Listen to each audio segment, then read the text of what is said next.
All right, hello and welcome. We're live tonight here at Blue River Valley High School, Mount Summit, Indiana. Here for the we got the JV matchup here first between the Eastern Hancock Royals and the Blue River Vikings. This will be the second to last conference matchup for the Royals. They'll wind up the conference season this Friday against Union Modoc. So this is a big game. Lots of implications as far as conference championships go here because the Royals are doing pretty well, especially for the varsity game here later on tonight. So this should be an exciting game. Both these Blue River JV and varsity teams are good, solid teams. So should be an exciting night of basketball.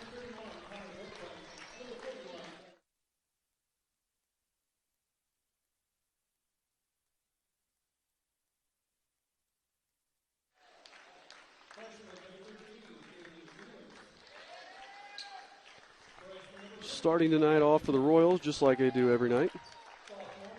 Number 10, Cameron Wise. Number 11, Ian White. Number 15, Dylan Bates. Number 25, Brady Ellis. Number 35, Brady Stevens. And for the Vikings, I didn't catch who their starters were, so we'll see them here in just a second.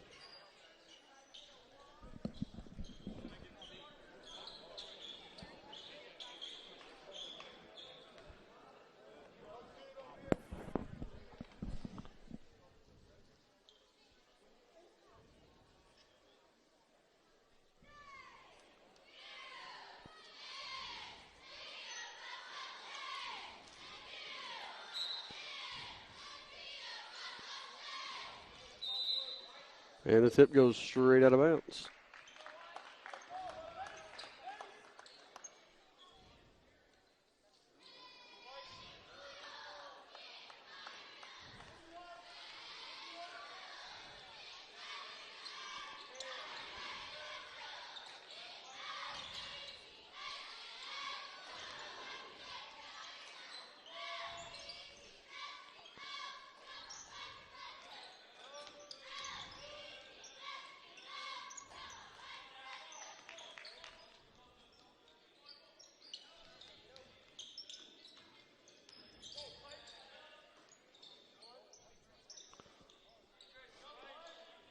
Vikings trying to work it inside here.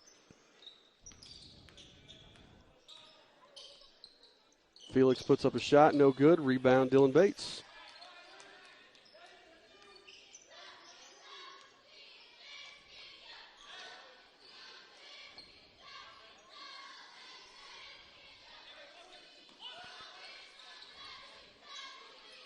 Royals look a little bit nervous here on the offensive end, a little unsure themselves. Kind of an odd start. Brady Ellis to the ball in the wing. Kicks over to Ian White. Drives in and out. Got it. I should have said in and out and back in for Ian White.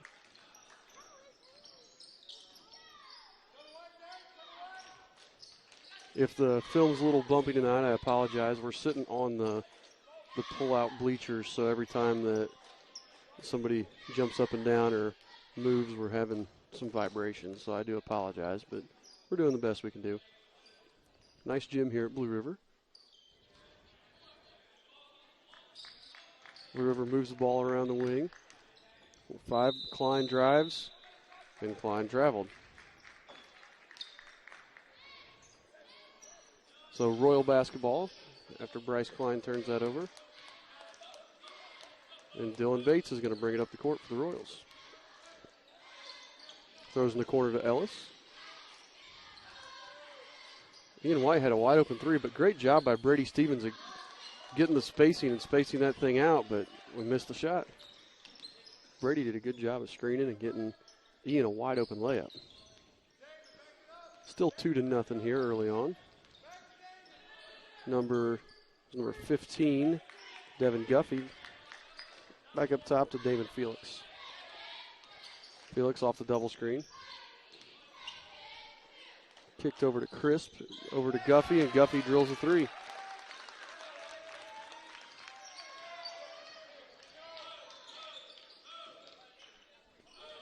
So 3-2 here early on. Blue River steal.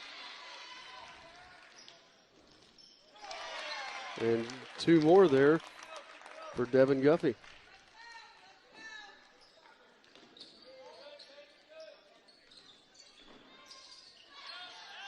Dylan Bates loses it. Gets it over to Brady Ellis. Ellis, three from the wing, no good. Rebound goes to Clayton Appleby. And the Vikings are off and pushing. Felix kicks up top to Klein. Klein's going to reset the offense here. With Dylan Bates guarding him. Hits it to Appleby, in and out. Sorry, that was Mason Crisp there. Royals throw it ahead to Ellis. Ellis manages to track it down.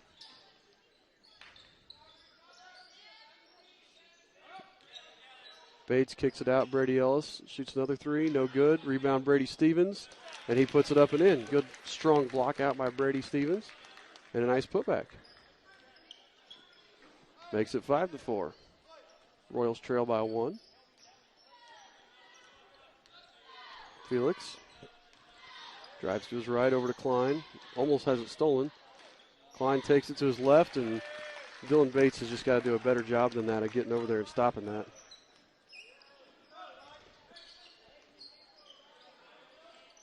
Just under 3 minutes to play here in the first quarter. Drew White set to check in for the Royals. Stevens over to Cameron Wise. Put it up, Cameron. Cameron Wise travels. Drew White's going to get Dylan Bates. We've had a couple of wide open layups underneath the basket. We just haven't put it up and in.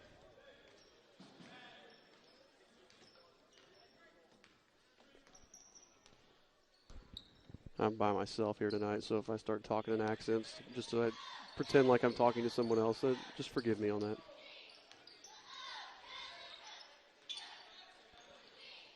Vikings moving the ball around the perimeter. Ian White so far doing a pretty good job on Felix. Klein has Drew White on him. Drives left. Brady Stevens stops him. Up and over Brady, no good. Rebound Stevens.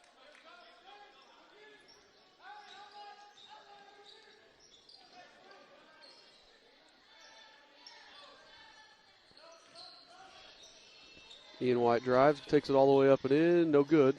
Rebound Brady Stevens, and Stevens got fouled across the arm. Good hard rebound there by Brady Stevens. Foul's going to be on number 43, Clayton Appleby. His first, team's first. Drew White's going to inbound for the Royals. Kicks over to Ian White. Into Brady Stevens, and Brady Stevens can't handle it. And Brady Ellis ends up fouling, trying to get the ball back. Stevens has got to handle that pass better. Can't have those turnovers, especially inside like that.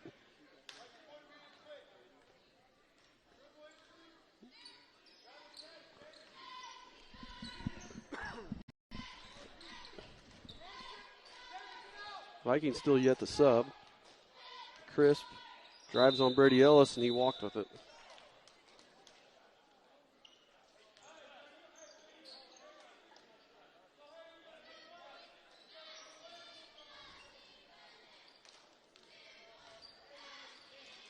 Ian White will bring it across for Eastern.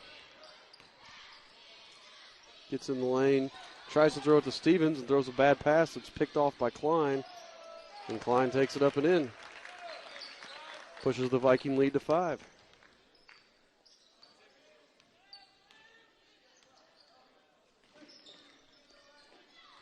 Dylan Bates and Connor Bennett about to check back in for the Royals. Ellis drives, dumps to Drew White. Drew hits the shot. Nice pass. Good extra pass by Brady Ellis. He could have gone up and forced a tough shot over an opponent, but he pulls up and dumps down to Drew White. Felix dribbling around. Drives to his left on White. Puts up a shovel shot. Goes up and in. That wasn't terrible defense, but Ian White has to move his feet a little bit more and keep that in front of him. We've given looks at the basket and haven't made him shoot from outside, really. White drives, 10-footer, no good. Rebound to the Vikings there. Felix with 12 seconds left here. Kicks to Klein. You can tell Klein, he's gotten the ball about 5 times so far and has yet to go to his right. So every time he's been real comfortable with his left, not comfortable at all with his right. So we'll see here as Brady Ellis picks up his team second. We'll see number 43, Clayton Appleby, at the line to shoot 2 with 1.8 to go here on the clock. Appleby's first is no good. As Bates and Bennett come in for the Royals, they're going to get Ian White and Brady Ellis.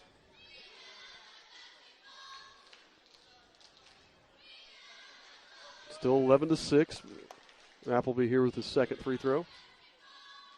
Second shot is up and no good. Rebound Brady Stevens. 3/4 court shots no good, and that'll be into the first quarter. Your score, Blue River 11, Eastern Hancock 6.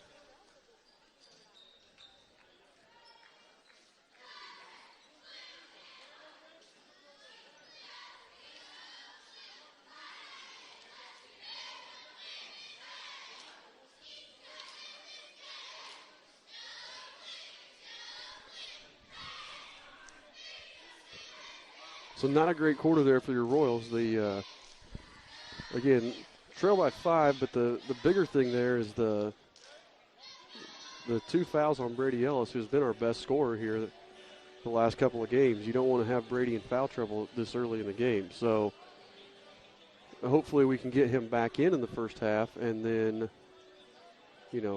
get him going. You don't want him to have one of those games where he's just stuck on the bench in foul trouble all game.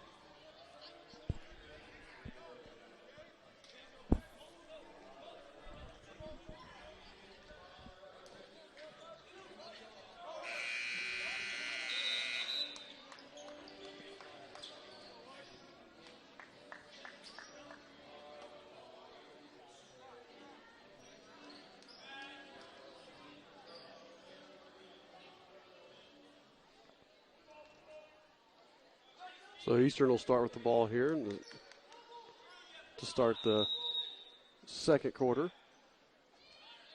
Stevens inbounds to Wise.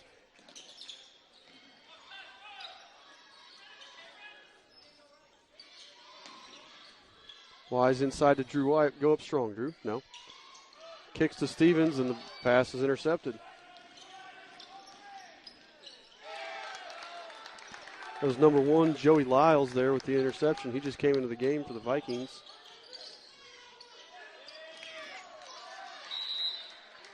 As did number 31, Connor Brookbank.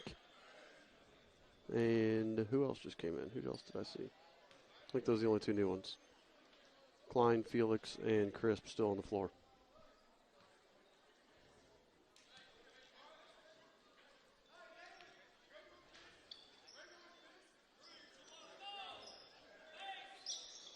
Inside to Stevens, out to Bennett. Bennett back inside to Brady. They're double teaming Stevens as soon as he catches that ball.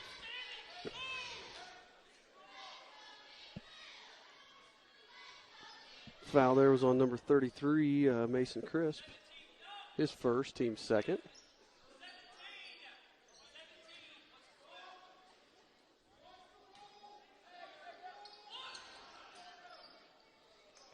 Stevens puts it up and in.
Brings the Royals back to within 5, and Brady Stevens has 4 points.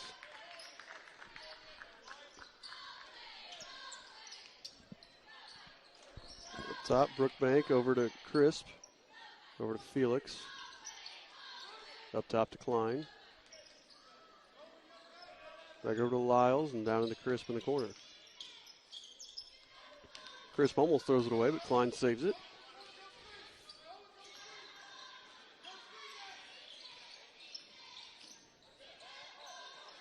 Lyles, corner 3, in and out. Rebound, Drew White. Good block out. Good rebound, Drew.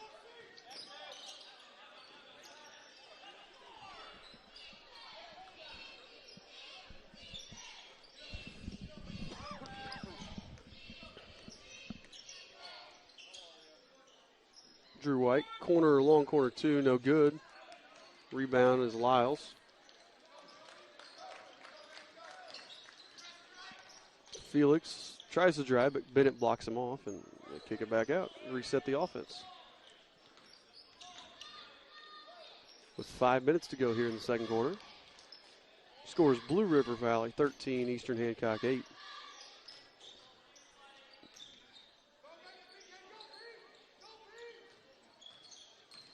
Klein drives to his left, kicks to Felix. Kicks outside to Brookbank, but he couldn't handle it cleanly, or else he would have had a wide open 3. Back up top to Felix, and he's going to reset the offense here. Royals still playing man defense. Lyles tries to drive on Wise, but Wise cuts him off. Out to Crisp, and then out to Klein.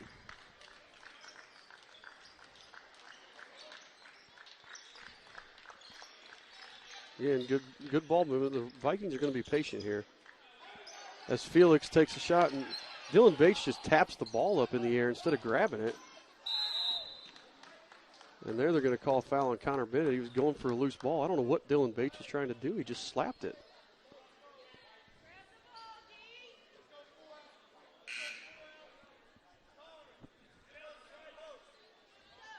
Ian White checks back in for Cameron Wise. It's a little thing. We just held him for a minute and a half. That was a minute and a half long possession. We played great defense, forced a bad shot, got a block, and then we turn it right back over because we can't get a rebound. And Bennett's foul was just a hustle foul. He wasn't doing anything wrong. Sorry, I was watching Connor try to handle that and missed the play. I apologize. Dylan Bates drives to his right and gets pushed in the back.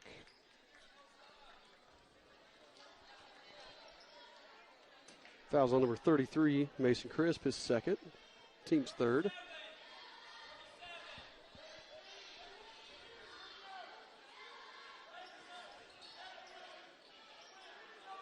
White's inbound, gets it to his brother.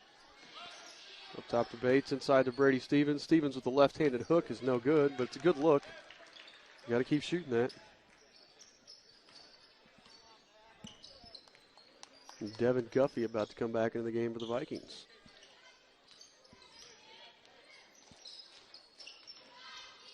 Crisp looked for somebody inside, but he couldn't find Brookbank. Felix long 3, no good. Rebound, Drew White. Drew tries throwing it to Bates and gets it turned over, but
The Vikings missed the shot.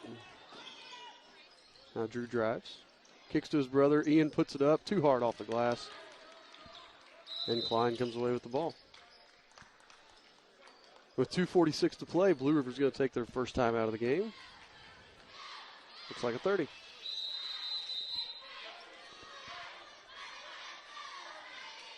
Blue River's JV coach is Brennan Bales. Their varsity coach is Brian Klein. Klein's been here a while. I believe he's been here, not sure how long he's been here, several years. He's won 174 career games, I do know that.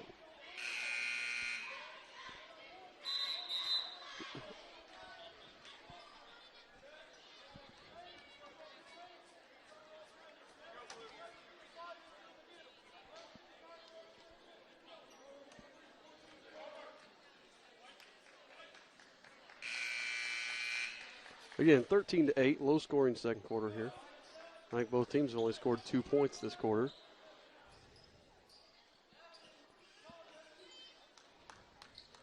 Blue River's going to inbound.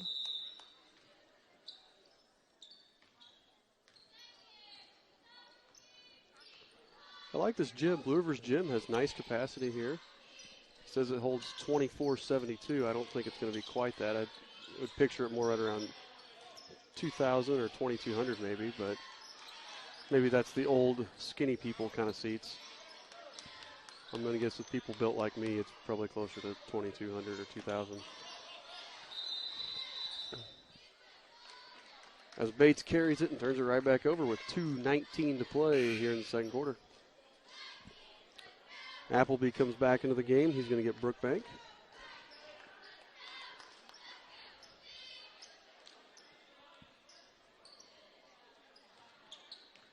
And again, I'm going to apologize for any shakiness with the camera work tonight, guys. I'm doing the camera, but it's sitting on some wooden pull-out bleachers, so anytime somebody moves, it's going to move. So it's a little bit out of my control, but it's the best we've got tonight.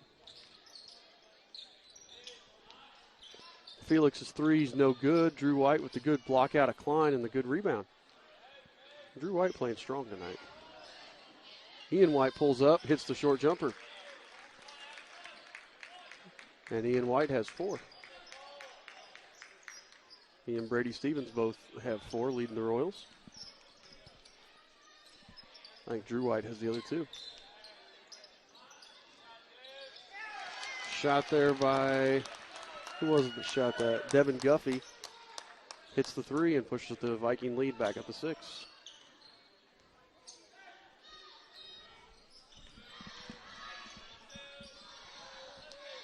Stevens tries to throw it into Bennett, but just throws it out of bounds. It's a bad pass by Brady Stevens. As who just came in? Cameron Wise just come in to get. Yeah, Cameron Wise just came in to get Dylan Bates.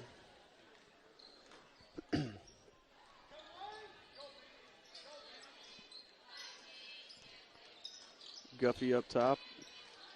Over to Felix. Felix drives. Kicks back to Guffey. 3 from the wings. No good. Rebound Drew White.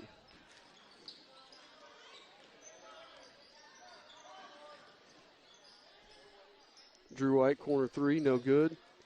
Rebound by Klein.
Viking coaches just told him to hold for the last shot, so we're getting out here and pressuring him a little bit. 15 seconds on the clock. And they're going to give the Vikings a timeout, their second charge timeout. Another 30, so they're going to have all fulls left, I believe. With 13 seconds to go, we have Blue River 16, Eastern Hancock 10.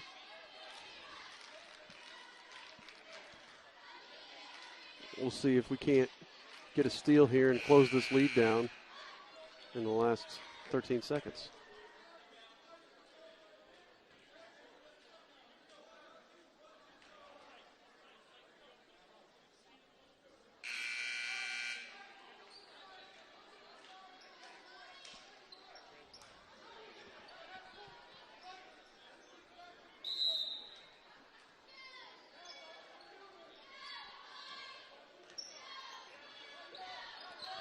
Klein with the ball, working on Drew White.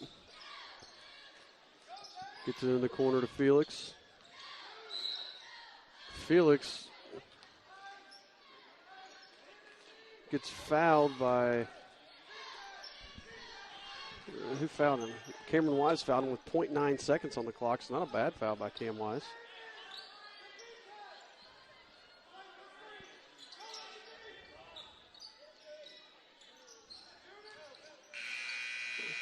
Guffey, no good on the shot. It's going to go to halftime with the score. Blue River 16, Eastern Hancock 10.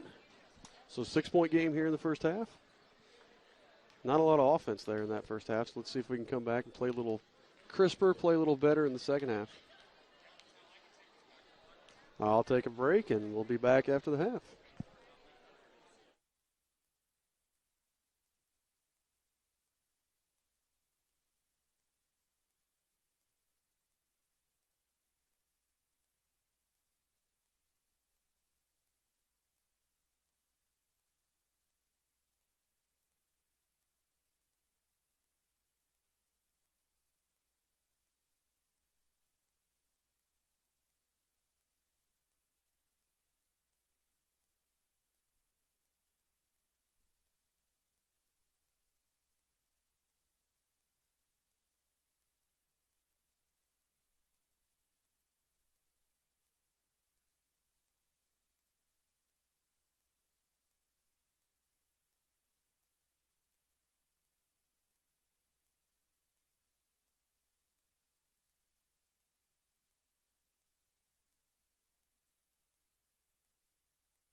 Okay, we are back here at Blue River Valley High School, home of the Vikings, where in the JV matchup, the Blue River Vikings are leading Eastern Hancock 16-10.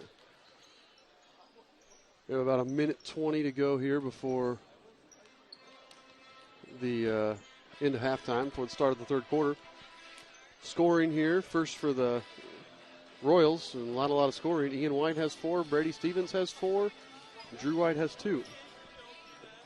Leading scorers for the Vikings of Blue River, Devin Guffey with 8, and Bryce Klein with 4. Damon Felix has also chipped in a pair of points, as has Joey Lyles.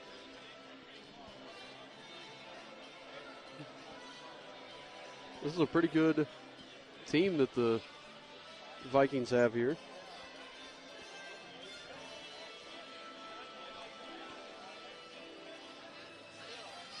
I was looking at their MEC conference things on the wall. They don't have us up there yet, nor Shenandoah.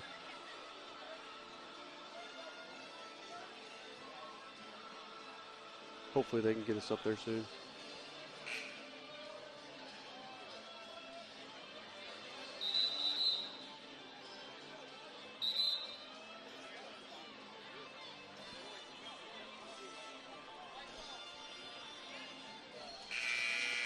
So it should be white ball if I'm not mistaken.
And it is. White ball to start the third quarter. Again, I'm going to apologize if our camera is shaking at all today. We're set up on the pull-out wooden bleachers, so when anybody goes up and down the bleachers, they're shaking the camera a little bit. Eastern all season has come out weak and then kind of adjusted at halftime and bounced back, and right there is a perfect example of starting it. Cameron Wise steals it, pitches it ahead to Brady Ellis, but Ellis gets swatted out of bounds. But it's at least a better start than what we started the game with. So Bates to inbound.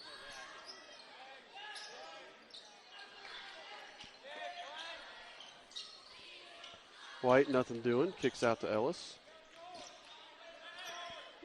Top to Bates, and then to Cameron Wise will reset.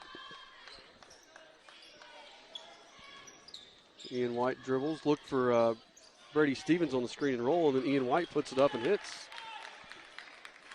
He has his 6th point of the game, and the Royals now trail by 4. Felix drives, blocked by Brady Ellis. Cameron Wise going the other way, loses it to Connor Brookbank.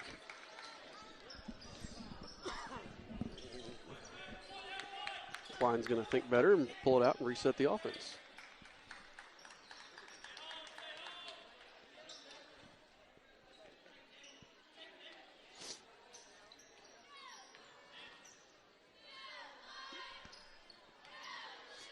We've only seen Blue River go about 2 deep in their bench, so they haven't played very many guys. But they look to be in good shape so far. We'll see how that pans out as the game goes along. As they get an offensive rebound that we can't squeeze. Klein drives, and he's going to get hit by Brady Ellis and make the shot.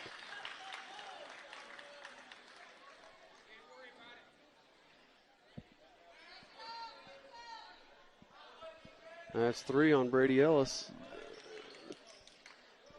As Joey Lyles checks back in for the Vikings. Bryce Klein hits the shot, and he's going to go get to shoot one more.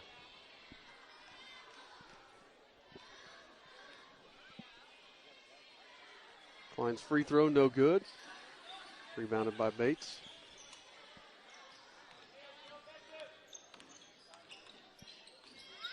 Cameron Wise, 3 from the wing. No good. Rebounded by Ellis. Bates, 3 from the wing. Hits.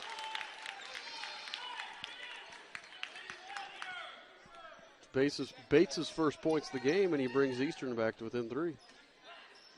Inside to Appleby, back out to Klein. Crisp drives on Ellis and goes over Ellis and hits. Mason Crisp has his first basket of the game.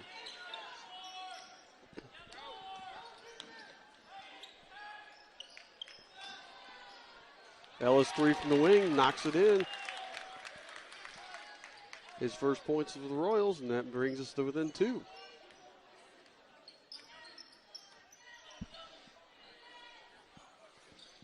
When we can knock down shots, opens up so much inside.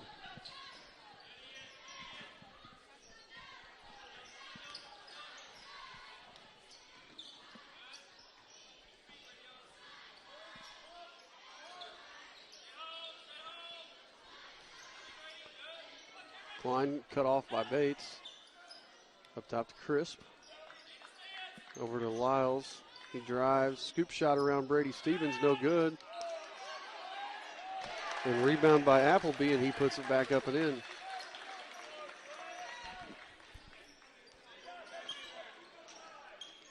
Guffey's going to come back in for the Vikings. He's their leading scorer with 8.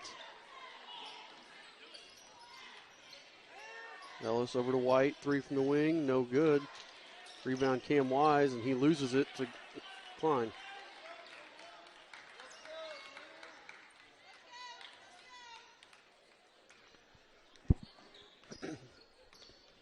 Klein knocked away by Bates, but Klein keeps it. Over to Lyles.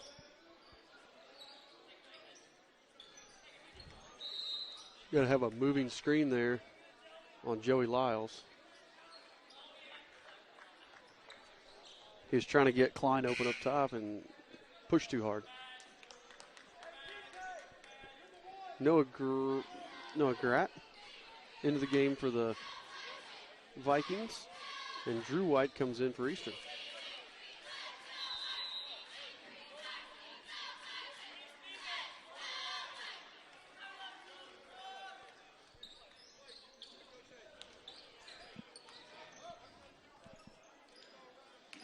Ellis, 3 from the wing, knocks it home. They're going to get a timeout from the Royals. Nope. From the Vikings. From the Royals. I don't know who called it. They signaled it to Blue River, but they took one off the scoreboard for us, so we'll see.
Vikings weaving it up a little bit. Klein banks one home from straight away and pushes that lead back up to 3. 24-21 with 2:14 to play here. Dylan Bates goes all the way in, throws it up, and just throws it off the backboard. Bates was trying to draw the foul there and didn't get the foul or the shot.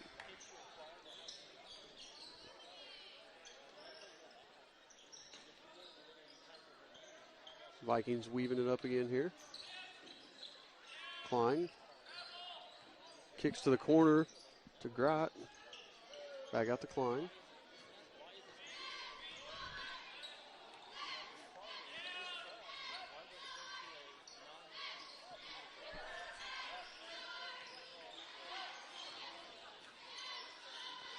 Again, Vikings are very patient.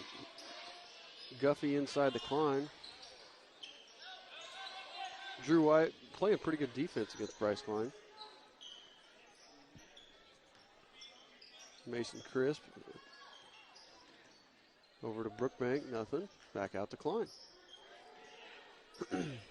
Mason Crisp, corner 3, in and out. Rebound Stevens. With 1:05 left to go here in the third quarter. I said first.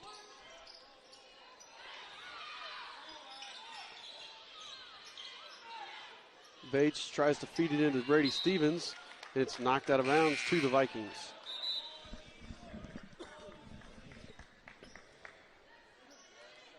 .52 on the clock. Connor Bennett's going to check in and get Ellis.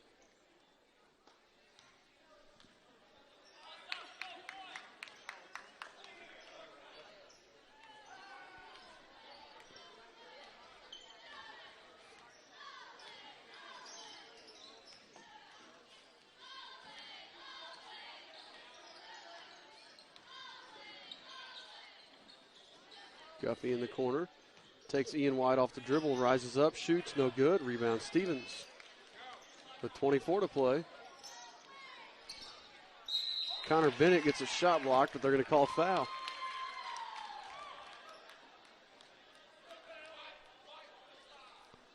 Fouls on 5, Bryce Klein, and his first. Team second.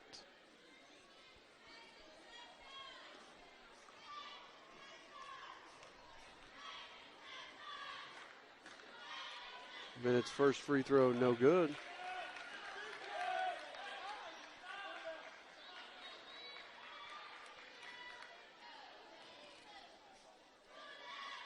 Bennett's second free throw is smooth.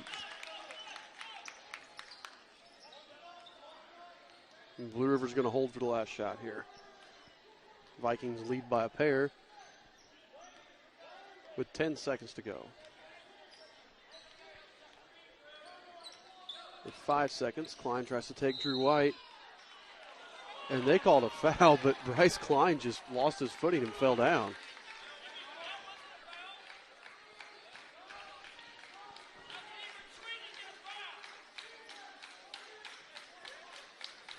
Yeah, Bryce Klein.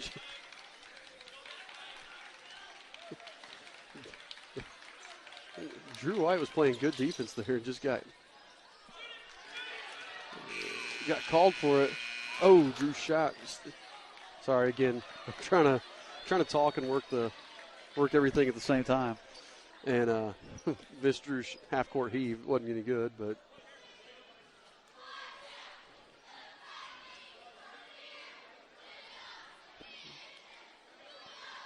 yeah, that was a bad call there. The officials missed that one.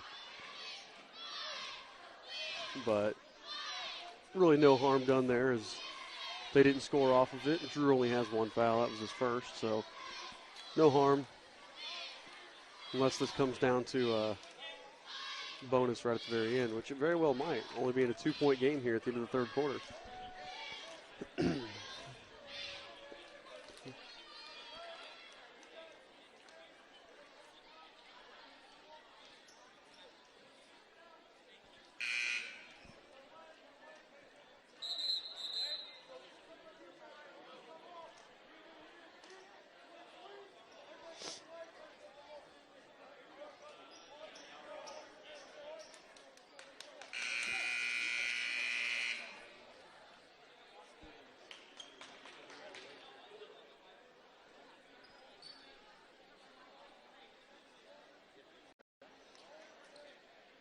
So it'll be Royals basketball to start the fourth quarter here. Royals trail by 2.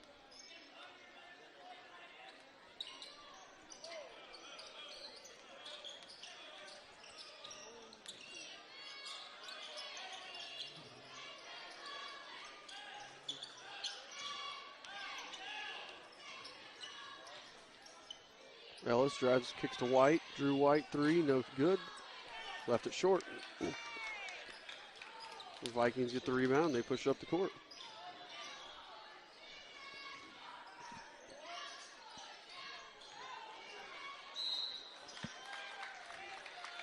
They call foul on Bates, and Felix will be at the line shooting pair.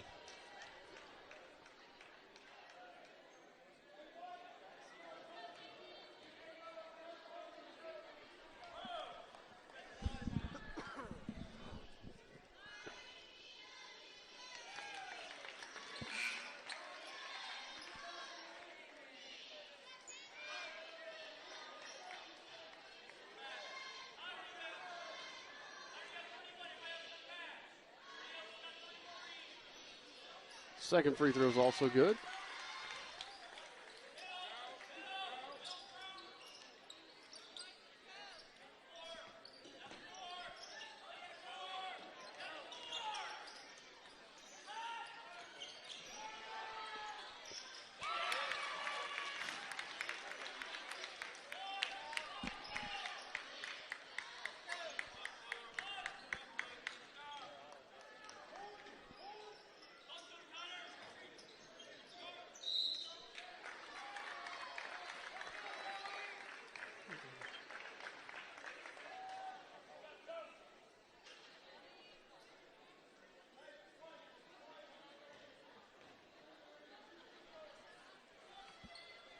Foul on Bennett puts Joey Lyles at the line.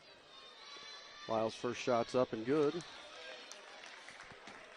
Pushes that lead back up to 7, or back up to 2, 27-25.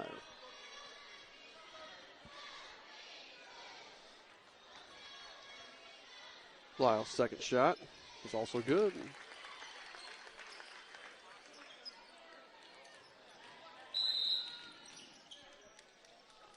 Ellis fouled there, driving to the basket.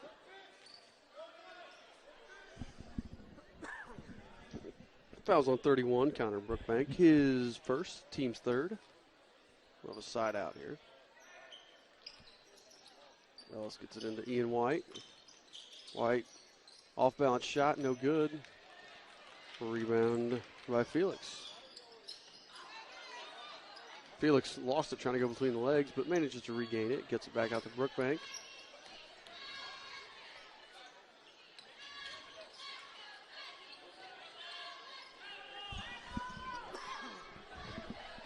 Brookbank came dangerously close to walking there, and the Eastern fans wanted it, but no call as Guffey puts up a 3. No good. Rebound Ellis. 5:14 to go here in the fourth quarter. And a 3-point game, 28-25. Drew White, corner 3, no good. Rebound Guffey. Guffey gets it stolen by Bennett. Up ahead, Brady Ellis with a wild shot. Can't get it, and Guffey comes away with it the other way. And Blue River just called a timeout, maybe? Blue River called a timeout. Seems like an odd time when they were on a fast break, but they called it. That leaves the Vikings with 2 timeouts and the Royals with 4. But missed opportunities. Brady Ellis can't throw up that shot and miss that shot again. I mean, that was just a bad shot. He was trying to draw the foul. He just needs to go up and hit that layup.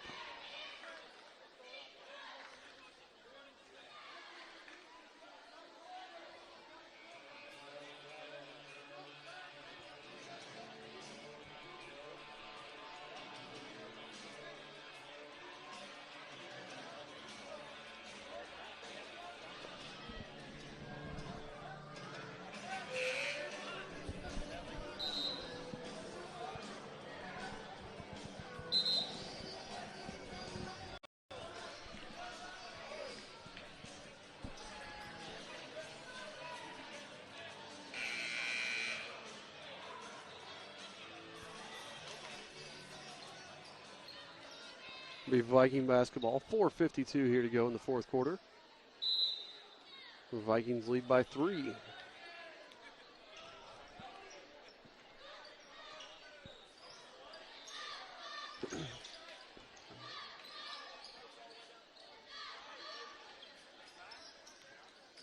Lyles drives, nothing there, kicks it back out.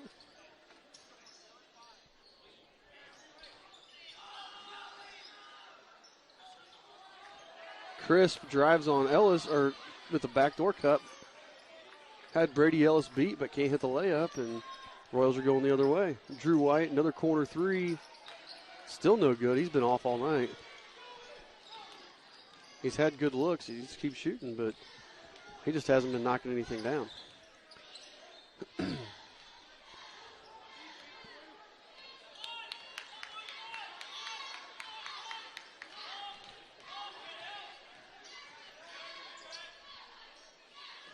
Three there by Brookbank, no good. Ellis with the rebound. We're under 4 minutes to play.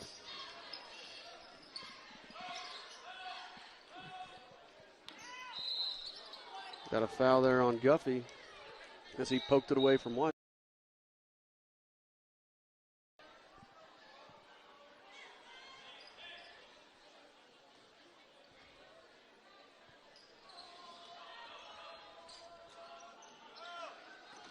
Ellis gets it into Bates.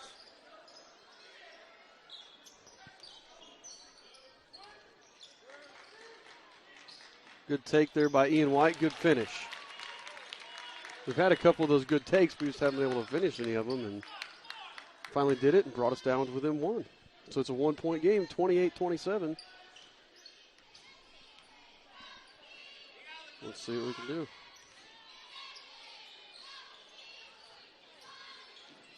Felix drives, puts it up. He blew right past Dylan Bates.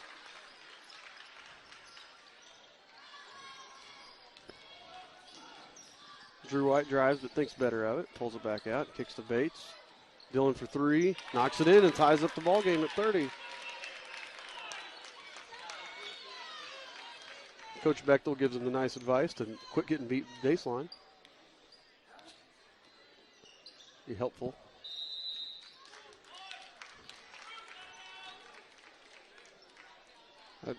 Blue River's coach is clear down on the sideline.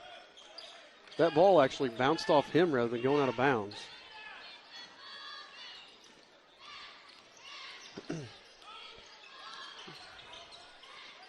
I know they changed where the coach's box is, but I'm pretty sure it's not the baseline. But the official didn't say anything, so I'm guessing it's not a big deal. Connor Bennett fighting for the rebound, knocks it out of bounds. Now be back to Viking ball, tied at 30, 2:22 to go in the game.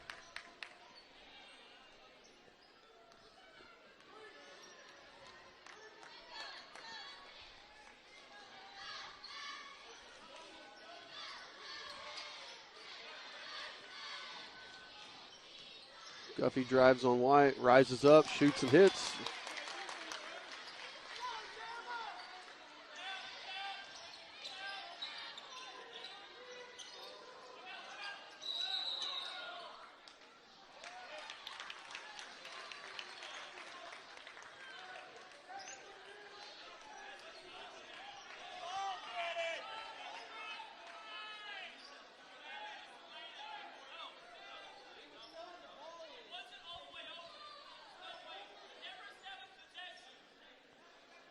They just called it over and back there on Eastern, and I was trying to figure out what they were doing. I was listening to the official try to explain it to Coach Bechtel, but I'd have to watch that on a replay because I don't agree with that at all. I don't think he ever came fully back over.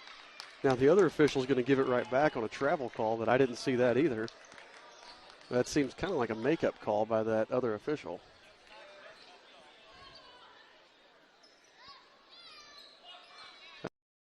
That was just a makeup call.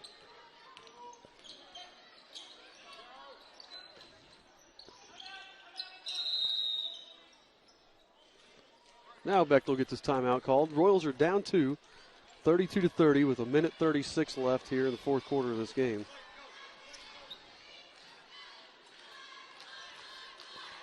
So, yeah, timeout.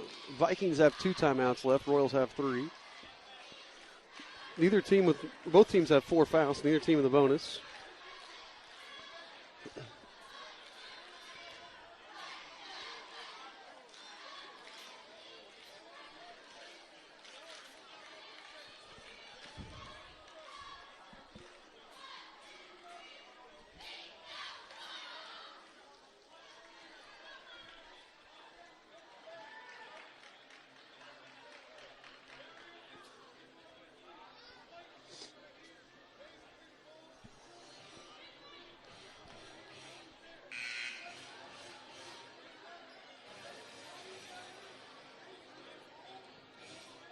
I like to point out that Blue River has been very hospitable to us. The staff here's been very welcoming, done a very nice job here in our first game as a part of the Mid-Eastern Conference. So I want to thank them for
being so accommodating for us, giving us space. They've been very, very thoughtful. I'm sure I'll forget, because I'm sure the varsity game will be a close game, and I'll forget to say that later. So I wanted to get that plug in now.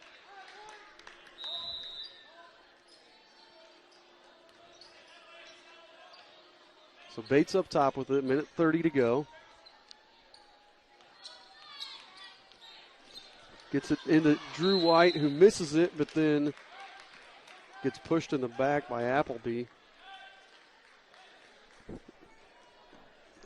Drew just has been off. He's played hard.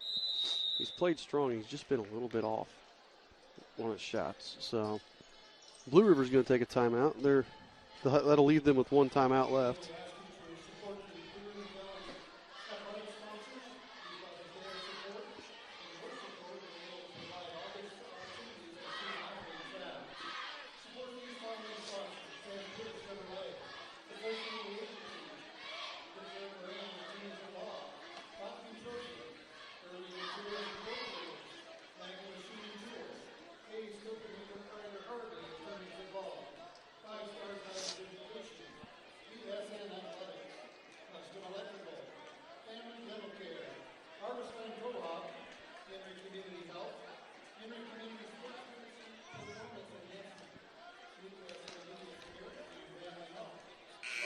I'd like to say hi to my wife, who couldn't make it to the game tonight and has to watch at home. I believe she and our cat Smokey are sitting there watching on the computer, so hopefully she's enjoying the broadcast.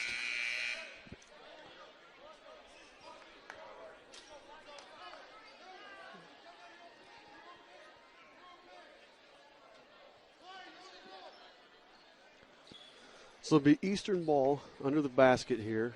Still have a minute 25, only down by 2. So we'll see what we can do here, see what we have drawn up to try to get a basket.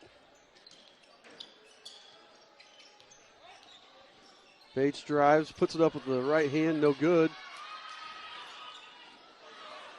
Ball is out of bounds, off of a Vikings. It'll be Eastern ball. I don't know why Dylan shot that with his right hand. He's left-handed. He drives into the lane. He had a good left-handed shot. I don't know what he was attempting there.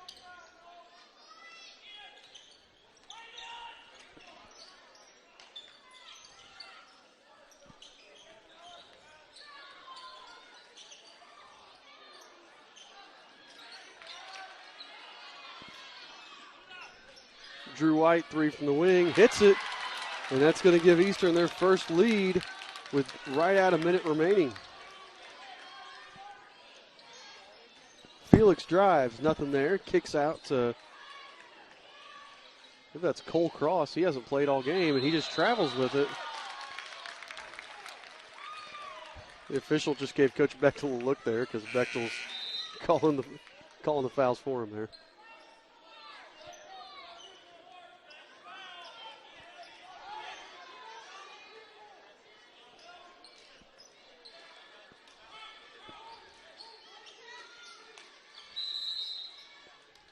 Vikings foul. The foul's on number 31, Connor Brookbank.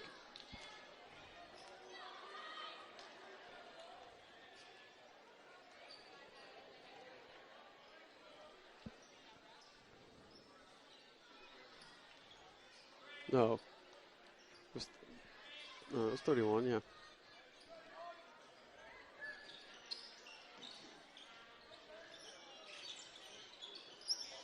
Ian White trying, nothing, gets fouled.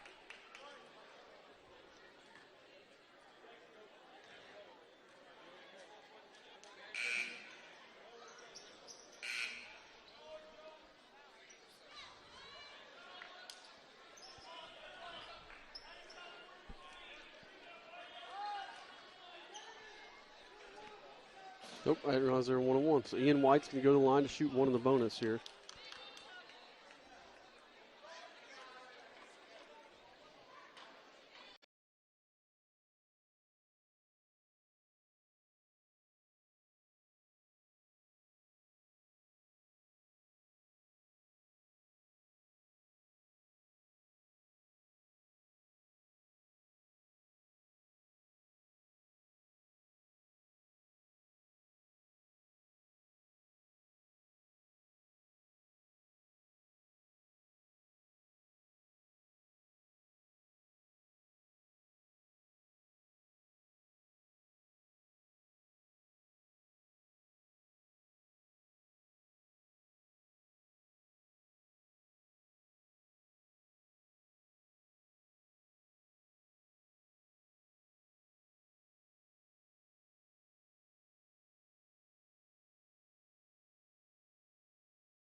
White's shot, good. 36 seconds to go. Eastern up by 2 now.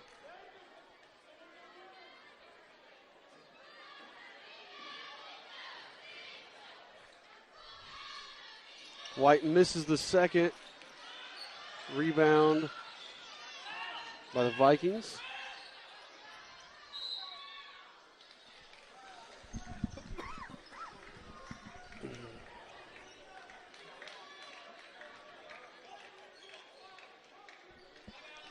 Let's see, 28.5 seconds. Coach Bechtel's going to use his timeout. That'll leave him with 2. Royals lead 34-32. 28.5 to go here at Blue River Valley High School.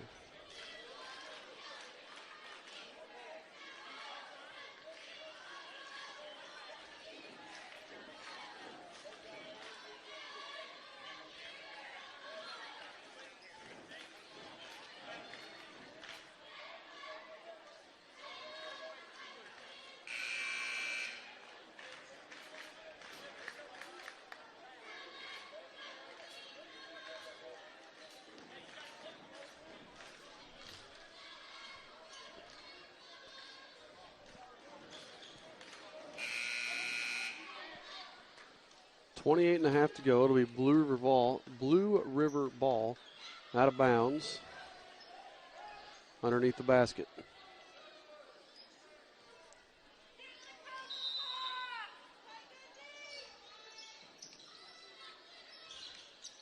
Felix almost traveled with it, and they're going to call a foul on, I'm not sure if they're going to call it on Bates or White.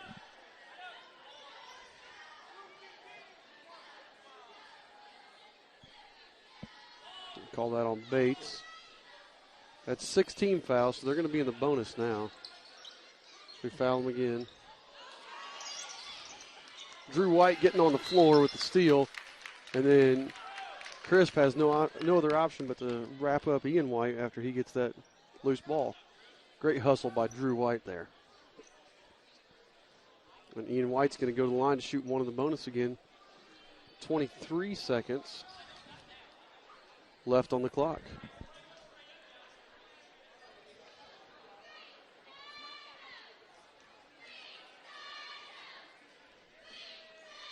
Ian's first one rolls in. And that pushes our lead up to 3. If he can hit this next one, it'll be nice. Make it a 2-possession ball game.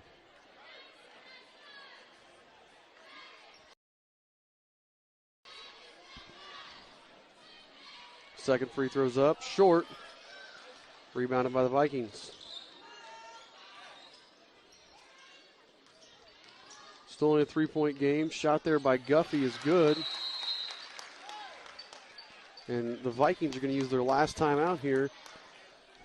Guffey hits that shot, makes it 34-35. Eastern leading here.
.9 seconds to go here on the clock.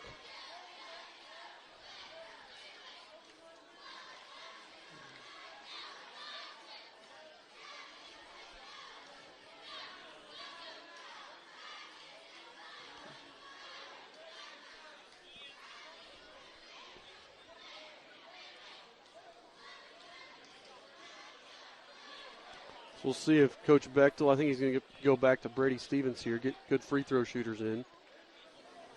So if we get fouled, we'll have our shooters because the Vikings are going to have to foul. And it's only 8, so the next team foul will be 9, so it'll still be 1-1.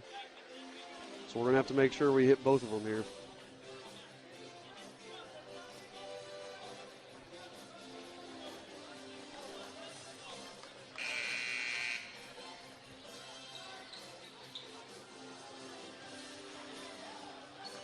A couple of young Viking fans up there at the top of the bleachers getting excited. A little bit of Van Halen to get us going.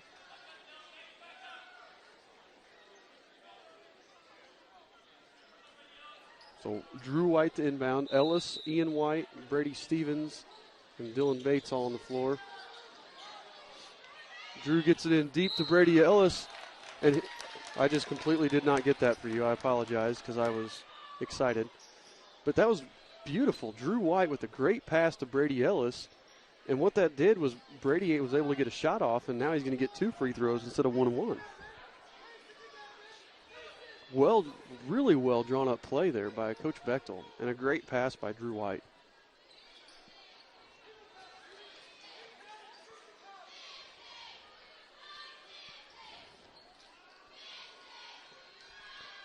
So Ellis' first free throw is up and good. Going to put Bennett back in for Stevens.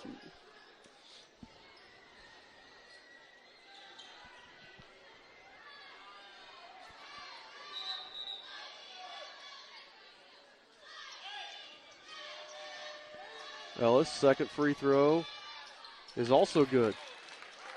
Lead back up to 3. Felix drives, kicks to Joey Lyles. 3 on the way is good.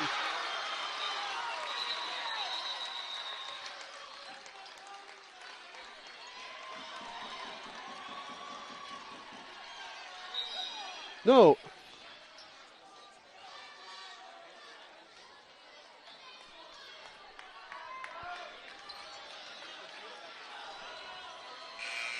I thought Blue River called a timeout, so did the official. But they don't have any timeouts left.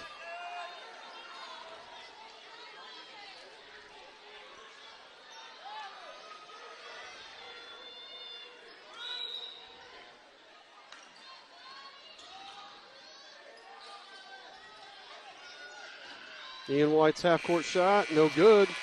And we're going to go to overtime here.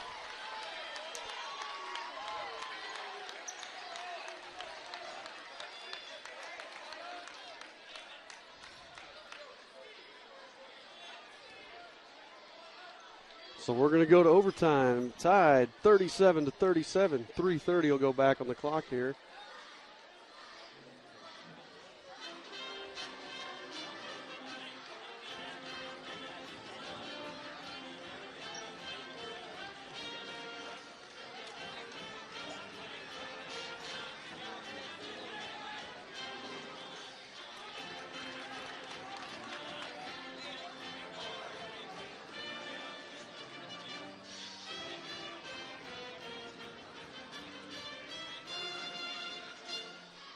See, the confusion there was that they thought that the official that right now is holding the ball there right in front of the camera. He thought that Blue River called a timeout after that shot went in by Lyles. So he stops the clock, and Blue River didn't have any timeouts left. I don't know if somebody was yelling timeout. I don't know what was happening there. I didn't see it. Have to go back and watch a replay here and see what happened from using the cube. So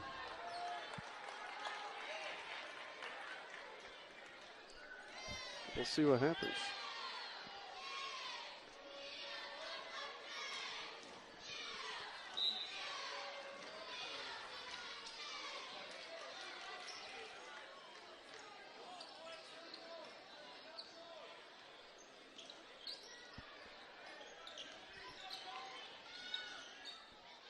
White shot, no good.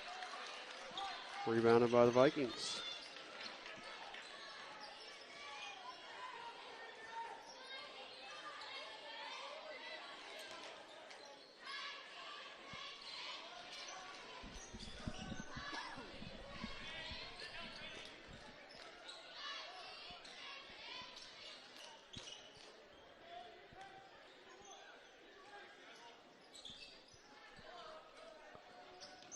Lyles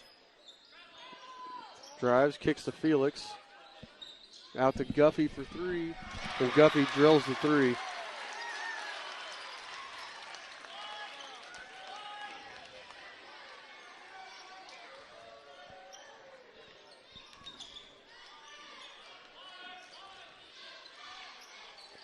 (40-37) 3-point lead for the Vikings.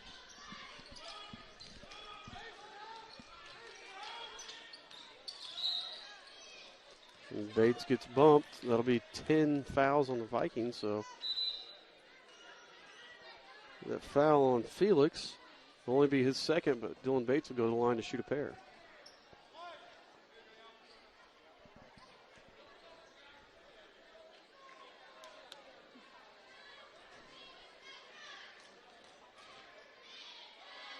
Bates' first shot is up and good.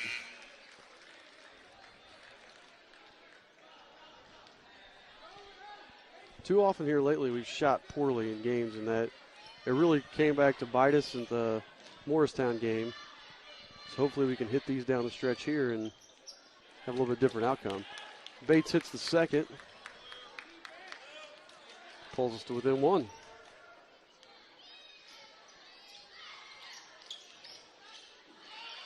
Felix there, he traveled.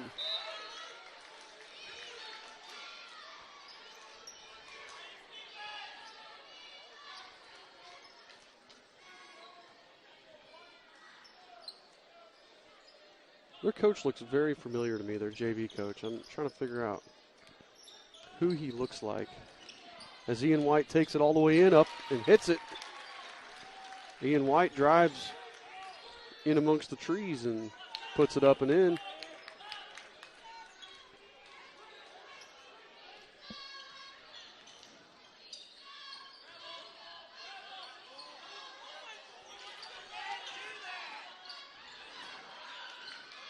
Felix loses it. Brady Ellis getting all over the floor to get that basketball. About said football. Nice hustle there by Brady Ellis. We've seen a couple big hustle plays. Ellis and Drew White have both been big factors in this game just by hustle alone.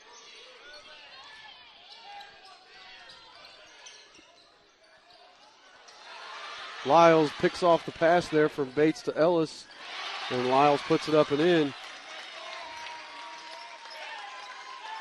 With 1 minute to go here in overtime. It's a 1-point game, 42-41. Blue River with the lead. Bates from the corner, kicks to Ellis. Over to White, down to Stevens. Drew White, corner three, no good. And Eastern has to foul. With 34 seconds left on the clock, Ian White's forced to foul.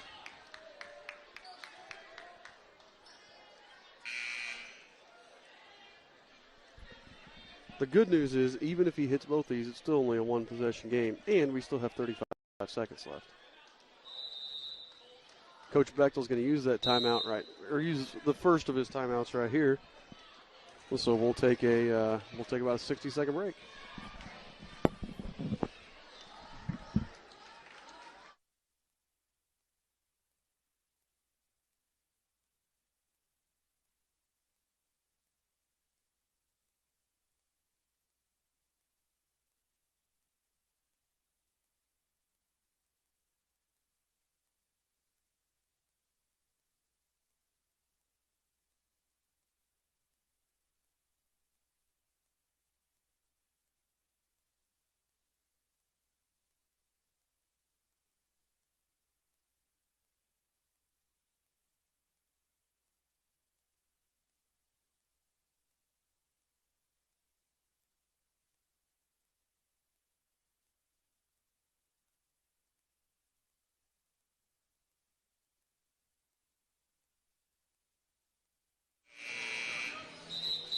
Okay, we're back here.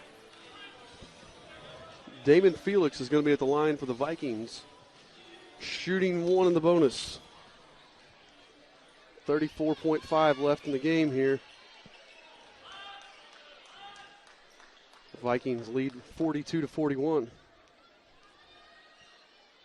Felix's shot is up and bounces in. Makes it 43-41, 2-point lead.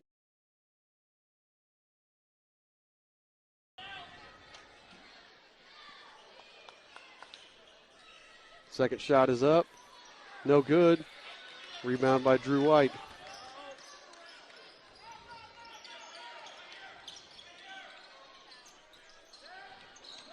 Bates over to White.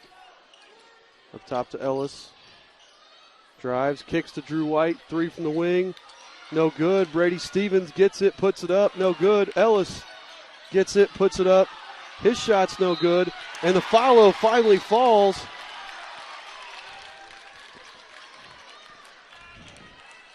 And not only does it fall, but he gets fouled with 10 seconds on the clock. And that's just hard fighting there by Ellis. And he ties it up, and he's going to go to the line to shoot one. As Bennett checks in for Stevens with 10 seconds exactly on the clock. Crisp is going to get Guffey.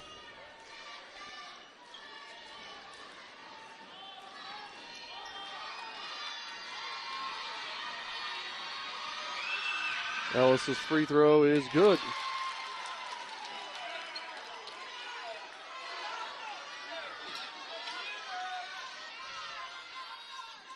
Felix's shot, no good. Rebound by White.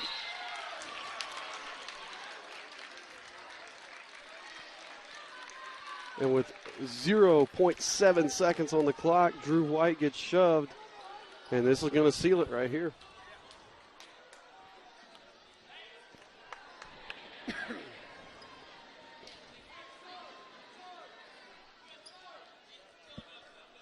Drew's going to shoot two shots here.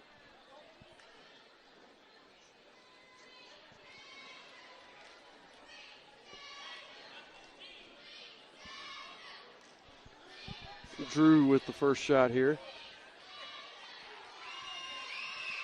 First shot's up and good.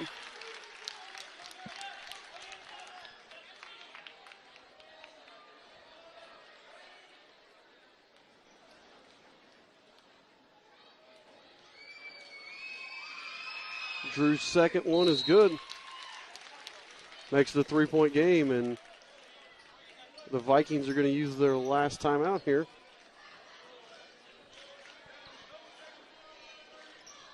With 0.7 seconds, I don't know what kind of a shot they're going to get off, but we'll see here. Not a lot of plays you can draw up here for 0.7.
Shot falls short, and that's going to be the game score, final score here of the JV game. Eastern Hancock 46, Blue River 43.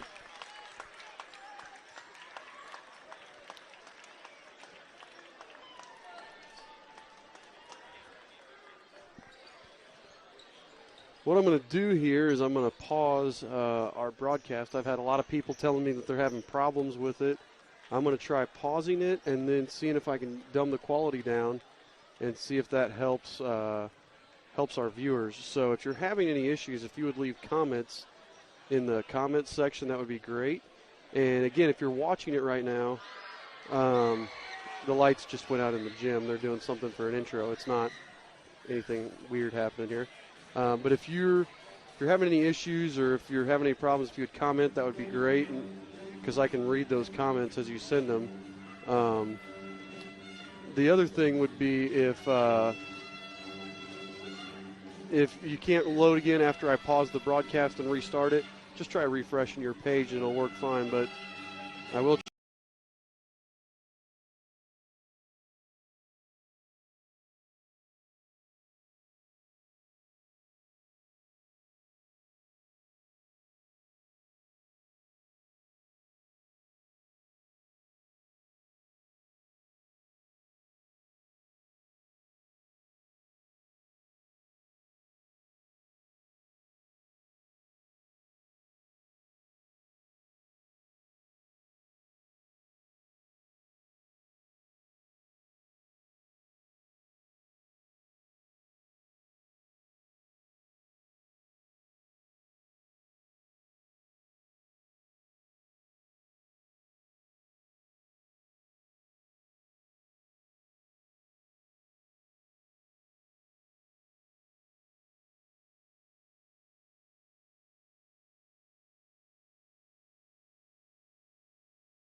try to show you the Blue River introductions here. This is an interesting thing going on here.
All right. Hopefully it sounds all right. I think we're good. I can hear you. Okay, good. All right, we're here for the varsity matchup. I found a friend. So Terry Stevens is joining us for the varsity matchup.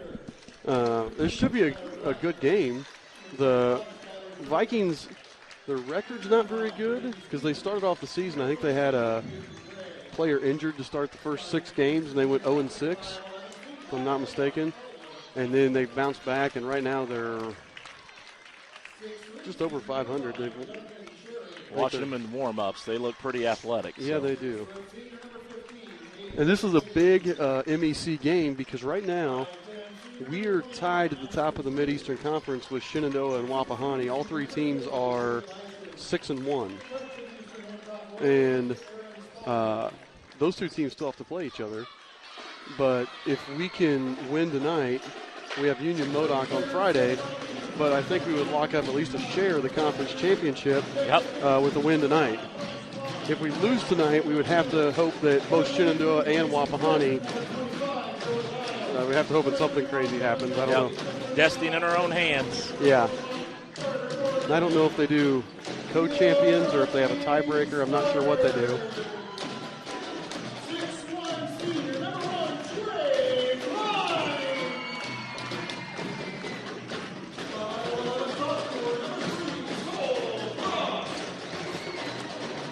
Seems like everybody's doing this now with turning the lights off, using the spotlight. Yep.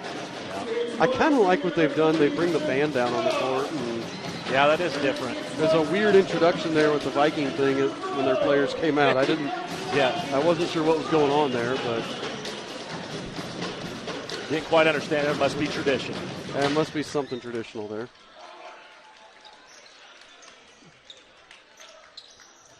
I do like this gym, though. I was commenting about it earlier. It seems it's a big gym for a small school. Oh, yeah. And the roof is ceiling is so low in here. I have a feeling if this place is packed, it is loud. Yep, really loud. And we'll tip off here. We've got Trey Klein looks like he's going to tip off with Duncan Cherry. Also starting here for the Royals, all seniors. Number 5, Cherry. Number 1, Tyler Castle. Number 15, A.J. Meggie. Number 21, Addison True, and number 50, Jake Eischen. Starting the game for the Vikings, Trey Klein, you just saw jump it up. Cole Cross, 13, Jackson Thornburg. Let's see, who else? 23, Andrew Froge. And who else am I missing there? 15, Luke Cross.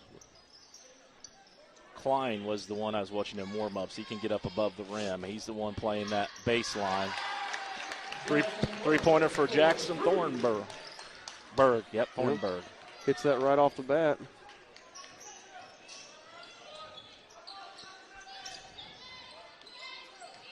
We don't want to let him get going. No. Yeah, Klein is the coach's son, and his brother's a freshman that I think was one of the leaders there for the JV, number 5. Rough shot to start off with. Yeah, that wasn't probably what we wanted.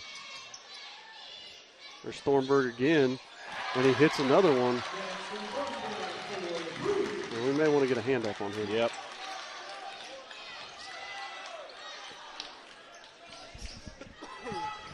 Maggie down the lane for 2. Pull up. He can just create separation so well. Yeah, he can elevate. Thornburg again. Short on that one. He was a little deep. Cherry gets the rebound, and Cherry's going to push it all up. The way. There you take go. it all the way in and hit it.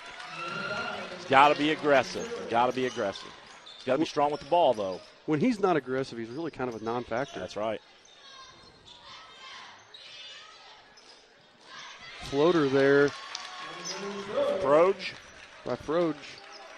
Froge. If I pronounce your name wrong, I'm sorry, Andrew. Yeah, I think I heard him say Froge. But okay. True with a little up and under, and he hits nice it. Move. Split them. High-scoring game here to start off. Not even quite 2 minutes in, and it's 8-6.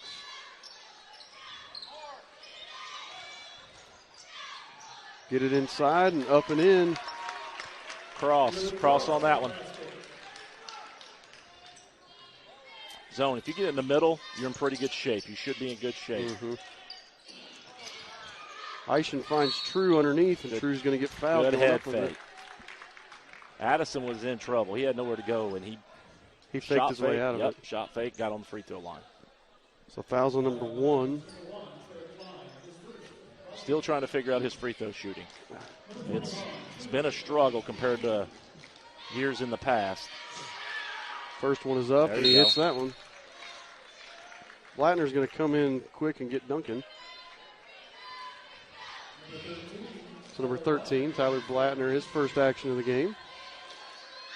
Addison's second free throw is in as well. That's a good start for him shooting-wise. Maybe me talking about it just fixed everything for him. There you go.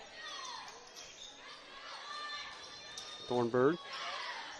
There's the middle again. Yep, they got it into Froch again. Oh, they couldn't catch that cleanly. That's Cross inside, sorry. Klein is floating around that baseline. We can't forget about it. Yeah, he's being he is. patient back there. Eichen's got to realize he's back there. Get on the floor. Yep. Turnover. Yep. They haven't handled those passes very well. Castle to Blattner. Blattner drives and foul on Klein. Yeah. Was that Klein? Yep. That's going to be 2 on Trey Klein right off the bat. Yeah. Yep.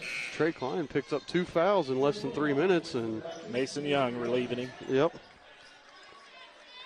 That's got to be a big loss this early in the game. Oh, yeah. Blattner gets it into Castle.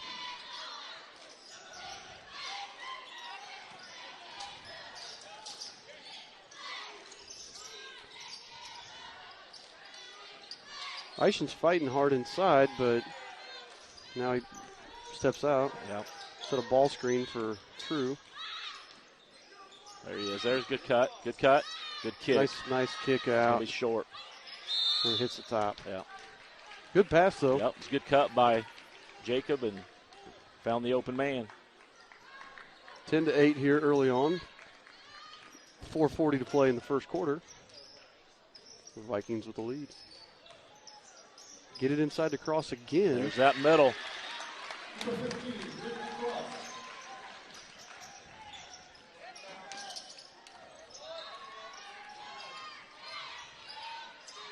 The varsity plays in Blue River varsity plays in like JV. They're very aggressive on defense. Mm-hmm. They will hand you to death. They'll And put then hands all over you. Their JV was one of the most patient JV teams I've ever seen in my life. Yep. Good Nagy take. up and in. Nice take, AJ. That's one of his strengths. He needs to do more of that.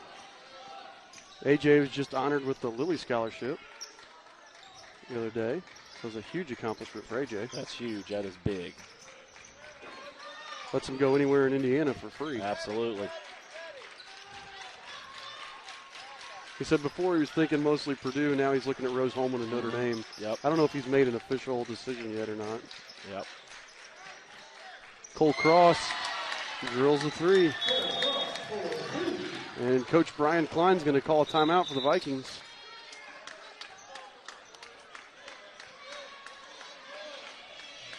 In a 2-3 zone, if you can hit that three-point shot, you're in.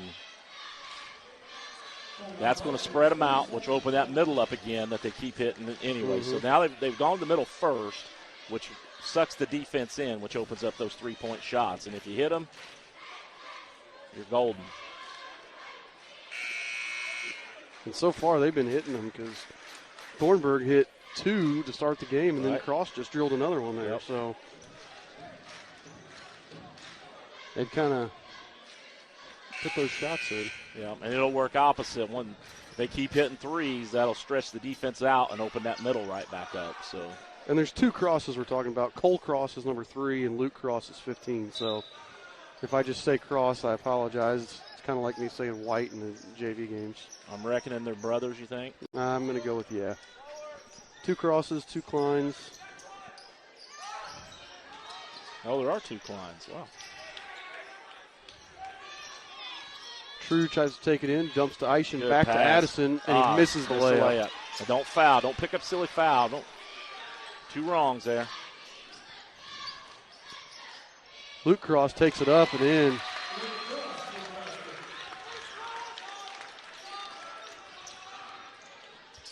True to Castle, corner three. Tyler Castle drills it. He has got some weird spin on his shot, but it's been going in. It actually curves. If you ever stand right behind him and watch him, that ball goes up and actually curves to the right every single time. It spins sideways. Yeah. I think he uses a lot of that thumb on the left hand, but last year the poor kid couldn't buy a bucket, and this year he's turned it around. Yeah. I think his defense has turned it around for him. His defense has helped him get a lot of playing time. Yes, it has, because he's been all over the place, and I don't know if he still is. For a while, he was leading the team in deflections. Yeah. Tyler Blattner there gets called for the foul, and you're going to see Andrew Froge to the line to shoot a pair. First free throw is good. As Peyton Gray checks in for Jake Eischen. Like to see Peyton use his size here.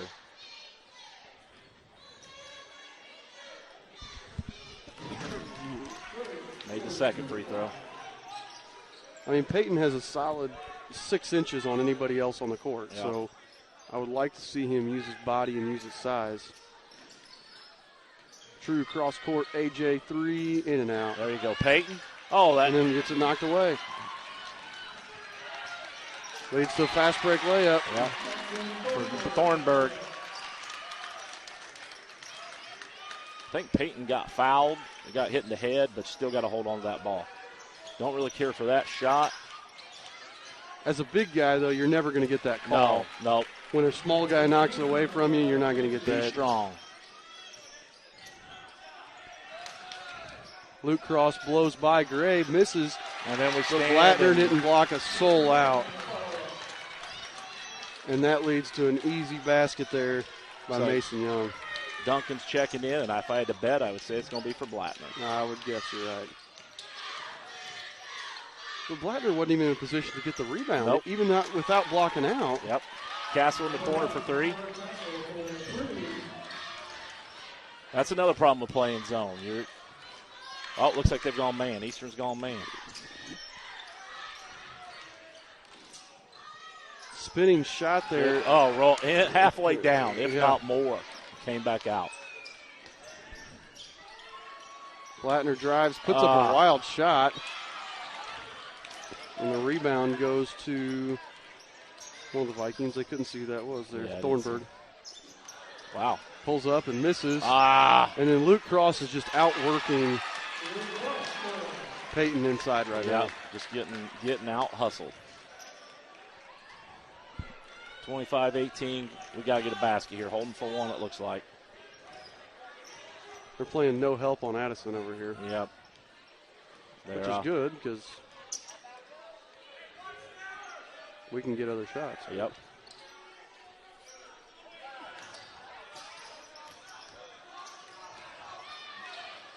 Addison goes up, misses the shot. Shoots it too early. There's still 6 seconds left on the clock, and we got a foul. And now we foul. We get a foul because we shoot too early. You're going to hold for one. The ball needs to be in the air when the buzzer's going off if you're holding for one. Or at the very least, where if they get a rebound, they got to chuck it full court, you know.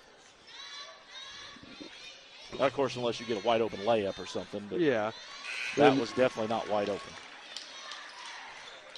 And Meggie fouls Thornburg, and Thornburg's going to shoot a pair with 3 seconds on the clock. He hit that first one.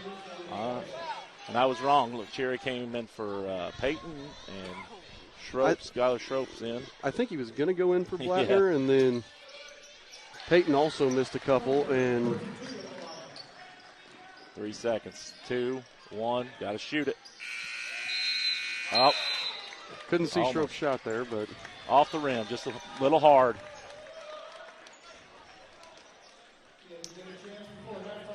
Okay, we've played better first quarters than that for sure. Yeah, 27-18. That was defensive. I mean, we're on pace to give up 108 points. Yep, defense is what's killing us. You can live with 18 points in a quarter, but the defense giving up 27, that's way too many. And it's on just lack of efforts what we're giving up points on. Oh, absolutely.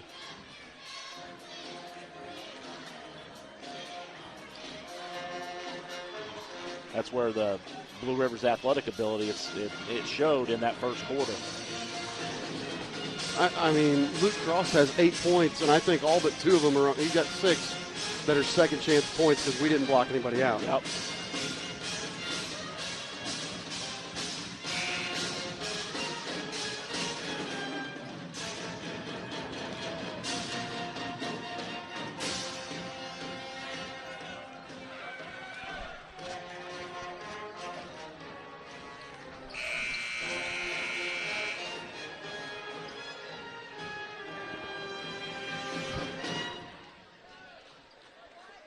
Eastern ball to start. Yep.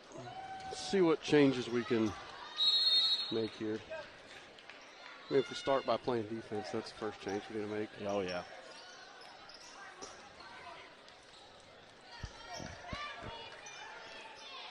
They're doing all this with Klein in foul trouble.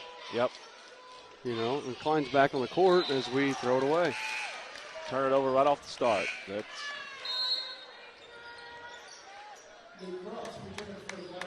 Luke Cross came out for, what, 3 seconds? Yep. As Jacob Madden went in, and then Cross comes right back in. I wouldn't take Cross out either right now. Nope.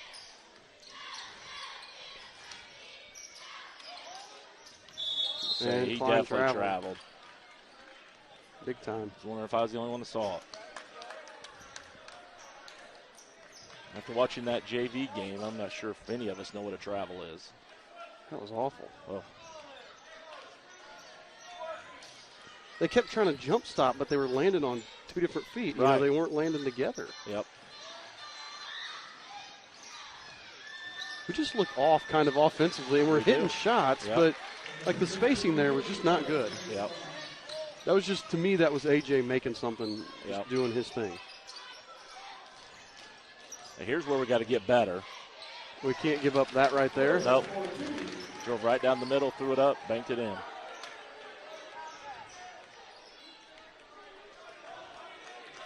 And that was 23, Andrew Froge.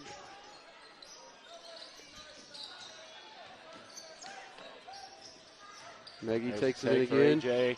I believe a foul. Got his own rebound, put it back in. I think he got fouled on the first shot, but stayed with it. Well, AJ's got 10 now here, and we're only a minute and 20 seconds into the second quarter. Luke Cross for 3, and he drains it. And Spalding has to go back to Eischen here because nobody's been able to do anything against Cross except for Eischen. Yep.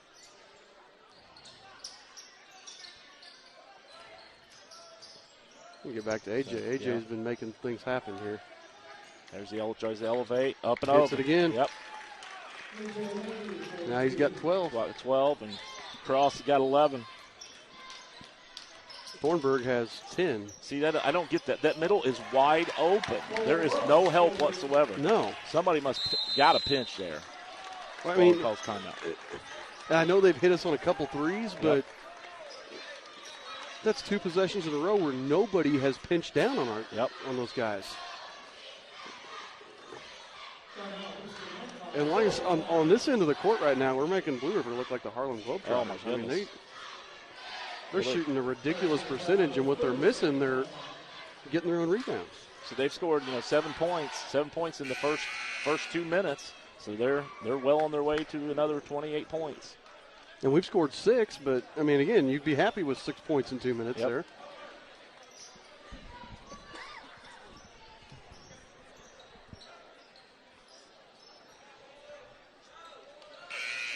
But man.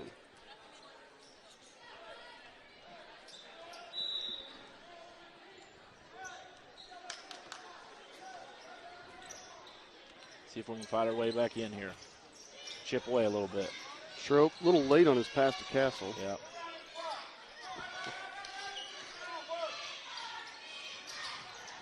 AJ's up again. Too hard. Maybe a heat check. Good tip there by Eischen, and Schroep gets that Give rebound. it to him. Luke Cross was hanging on to Eischen, trying to battle with him. And I think that's what we have to do is get it inside there to him. That was a good seal. They don't have a single guy with, just by looking at him, with the strength of Jake Eischen. No.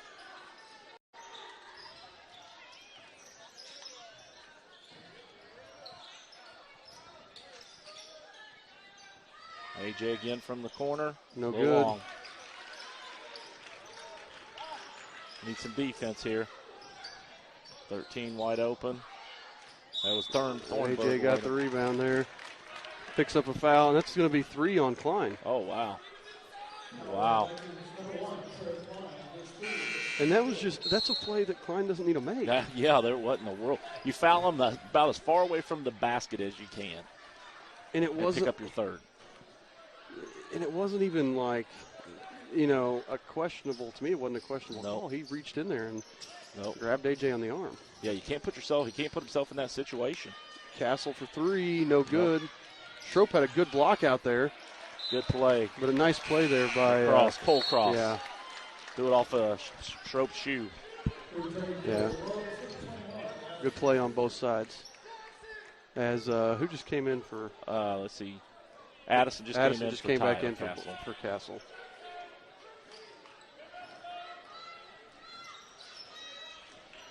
So Cole Cross bringing it up. We're back to our zone. Yep. Can't give up that baseline either. And there we're gonna. They just went around him. That calls Jacob to pick up a foul. And that's going to send Froge to the line to shoot a pair.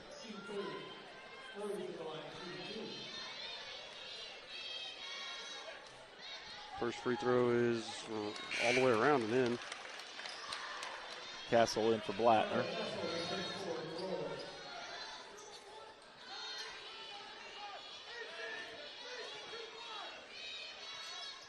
Made both of them.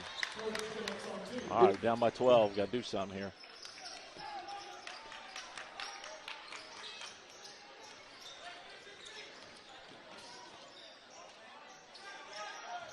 Addison, don't force it here.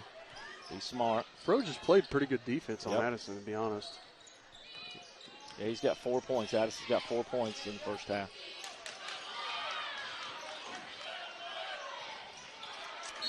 Aishin, what are you doing? Yep. No way to reach. No reason to reach for that.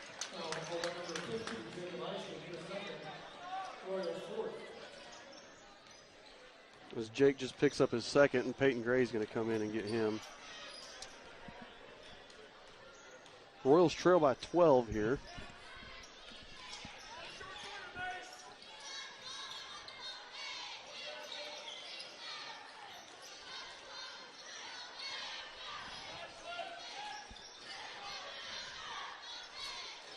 There's that middle. There's the middle. You know he's going. Aishin forced Cross into a tough shot. Yeah. He's going. Good back door. Good take. Good pass, A.J. to True. Yep.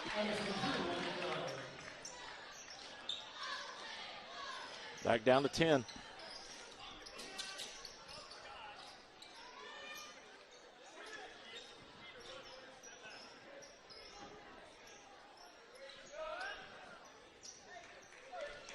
As you said, they've played this game with arguably their best player, Trey Klein. Yep. He's played all of 2 minutes, maybe. Yeah, I don't know what Luke Cross's average is, but he's carrying him right now. Yeah, we'll look at that up at halftime and see. He set the tone pretty early. Yeah, he's impressed me. He There plays he is hard. again. Over Aishin. Aishin, good hustle. Knocked it off of Froge, I thought. Yeah. Yep. They're actually going to call it off of Aishin. Oh, I swear he knocked that off Froge unless his foot was out of bounds. That's hustle. I mean, that's just getting out hustle. They're beating us to the ball.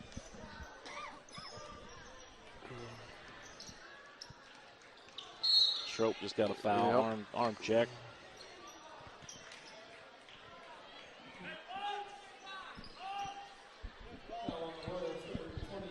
Five on the Royals. It's only Schroep's first, so it's a good thing.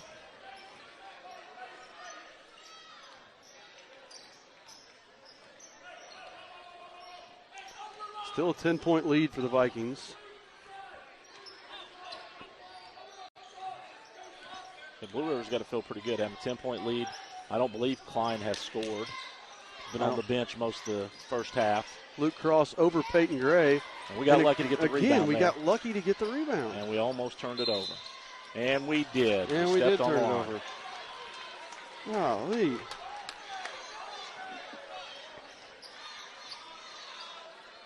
Our body language is not saying anything good. And we never should have had that rebound to begin with. No.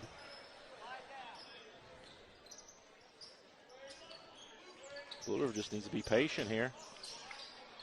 Moving around, get a good shot. There's Addison with the steal.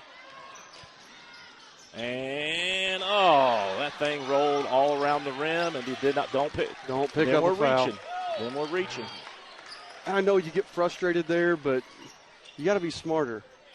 Good defense by Peyton. There he finally stayed tall. He didn't swipe down. Yep, exactly. And Cross just shot into his hand. Yep. At the worst, he blocked it with his wrist. Then he picks Peyton's up. Woo! That was a charge. We're getting ready to say the same thing. We're getting ready to say he's picking up a charge. They called a block.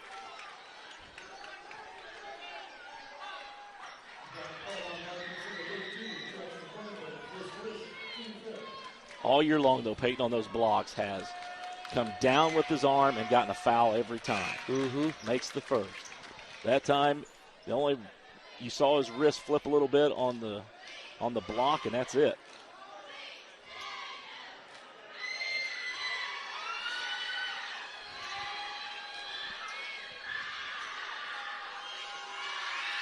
Second free throw for Peyton, no good. Young comes away with the rebound. All right, 9 points here. Need to stop. Now we have really stopped them after that first 2 minutes of the quarter. Long three, drills it. As I say that we've been stopping them, Froge just drains one from deep.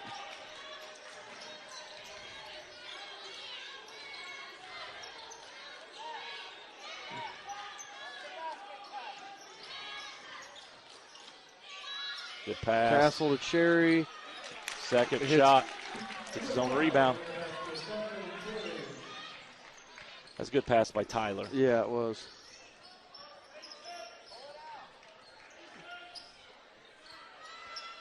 Well, about just under a minute to go now, so if I were Blue River, I'd sit back and waste the clock.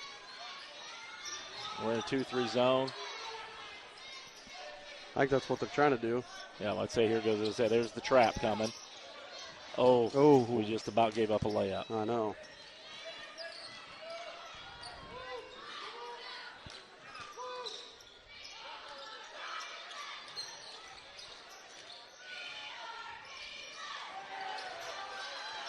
Cross misses. And then we turn it over. We throw it right back to him. Peyton gets the rebound. He gets the rebound. We kick it out. We throw it, and they get a steal. And that's great, but it's still their ball, you know? Now you know they're surely going to hold for one now. 19 seconds to go.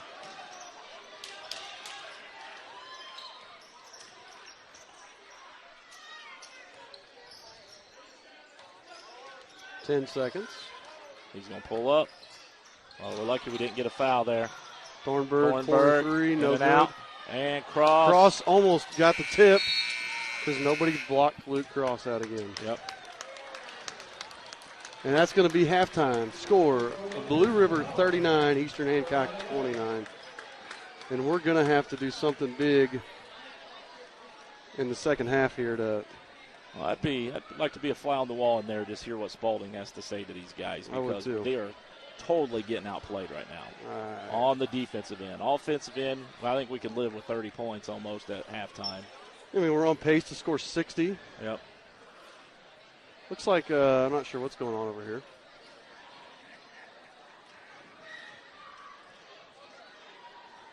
You seeing this? Nope. Looks like we're going to have some gymnastics here. I see, it looks like some Pacers stuff. I saw a sign that said Pacers night tonight. Oh, really? Yeah. I don't know if we've got some slam dunk stuff going on, looks like, with the trampolines.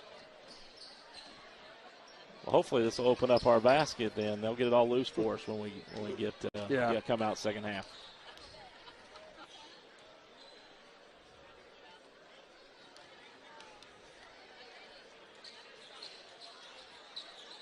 I'd be worried about that thing sliding when I jumped on it. You know? Yeah. We'll leave you pointing this way so that you can watch the antics here. I'm gonna take a break and get a Mountain Dew. So we'll be back after the end of halftime.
I hope you enjoyed the halftime show. It was kind of fun. That's pretty entertaining. Now it's our turn to do some of those dunks. Yeah. I want to see Castle just like the most unassuming kid on the court. I want to see him just go off on like. Yeah. We need somebody to besides AJ. What AJ ended up with 12 at halftime. Yeah. Addison's got 6, so he'll expect him to pick it up this second half. We got to have something from the inside because I don't think Aishin has scored yet, and Peyton's only got 1. Yep. You know, we've got to have something inside. We've got to get something going here. Oops, sorry, I kicked my tripod.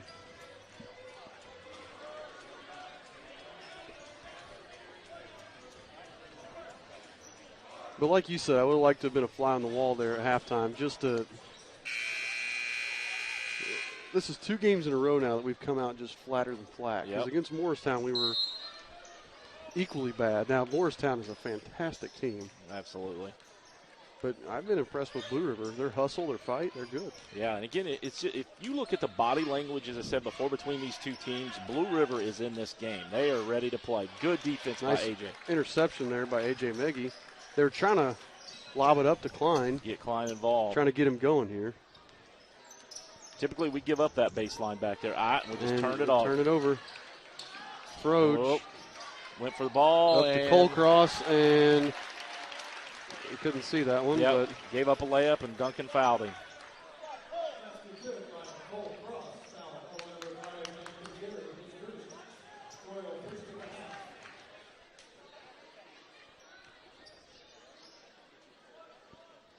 I think this first 4 minutes of this quarter is going to tell a lot. Yeah, I agree. As Cross hits the second one. Now we're down by 13.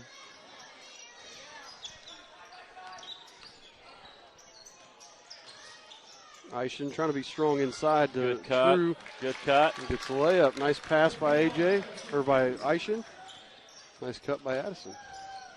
That almost looked like that was a setup play because he went to the middle and turned back, and sure enough, Addison was cutting, and for the layup, Blattner with the Castle with the Castle, layup. I'm sorry, with a. I didn't see who the pass was from. Good look. Okay, there we go. 4 quick points. Let's build on this. After a terrible shot by Froge, he airballed it, and we got the quick outlet.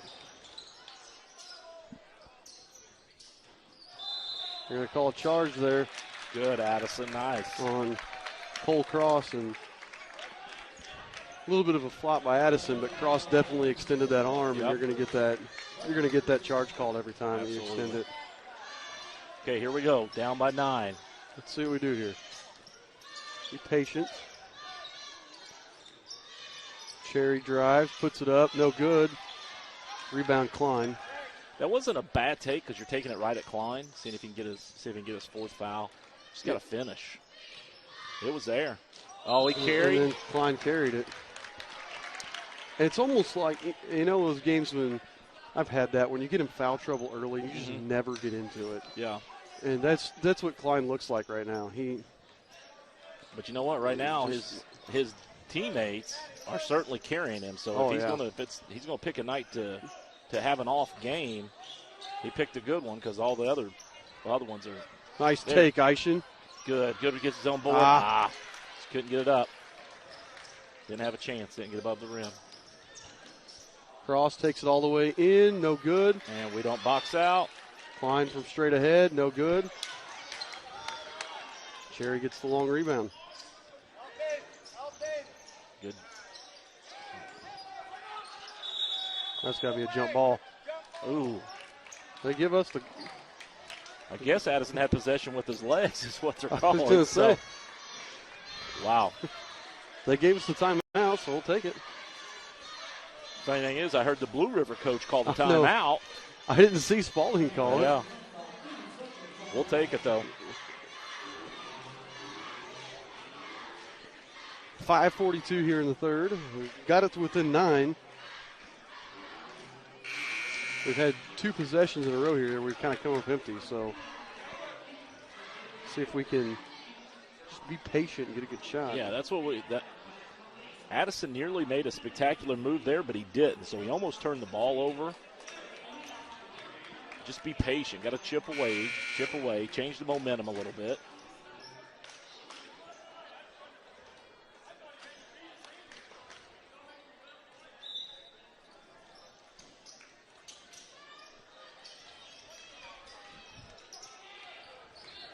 There you go. Move it around here. Oh, that was a scary pass. Castle with the floater. Good, nice shot, Castle. All right, down to 7. And Castle's in double figures with 10.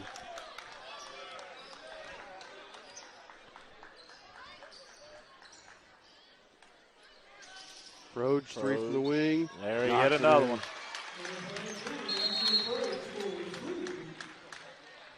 Looks like he's getting his warning for sportsmanship. If we could get a warning for someone else, that'd be good too. Yeah. I didn't see what he did. Did you? He did the flavor of the month where they do take the 3 fingers and tap the head. Oh, yeah. Turn it over, but True steals it right back and puts it up and in, and now Addison's got 10.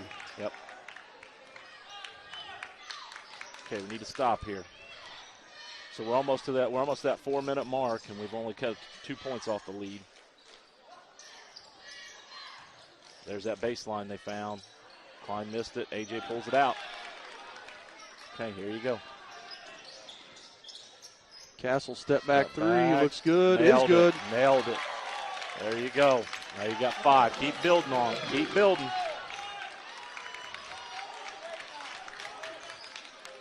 Big third quarter here so far for Castle. He's got 7 or 8 in the quarter. Yep.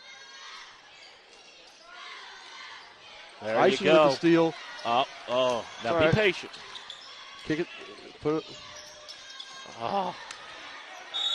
Cherry missed. I completely missed all that because I'm sorry. I apologize. I was talking and got distracted. Aishin got the steal, threw it to Duncan. Duncan took it in on Luke Cross and missed it, and then Klein got the rebound. Yeah, which it wasn't a bad move because Cross kept backing away and keep going until they stop you, is what you're told. He just missed the layup, hit it hard off the heel. Yeah, I wanted him to kick it to Castle, but then Cross just kept backpedaling. So you got to take that all the way in. Yeah, you got to take the 2-foot shot over the 20-foot shot. And I think Duncan was almost surprised by that. I think he was expecting to get stopped. Yep. And that's why it may have actually thrown him off a little bit. Yep. So I apologize for missing that. Nonetheless, 4 minutes in, we've cut the lead in half. Yep, you're exactly right. We cut it down.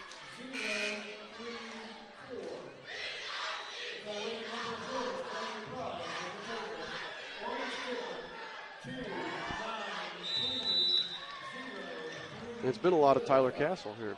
Yep.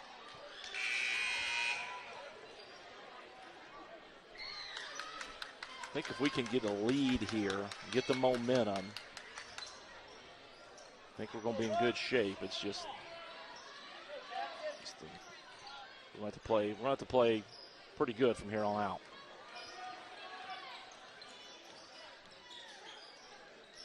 Thornburg 3. Rattled it home. Man. Rattled it home.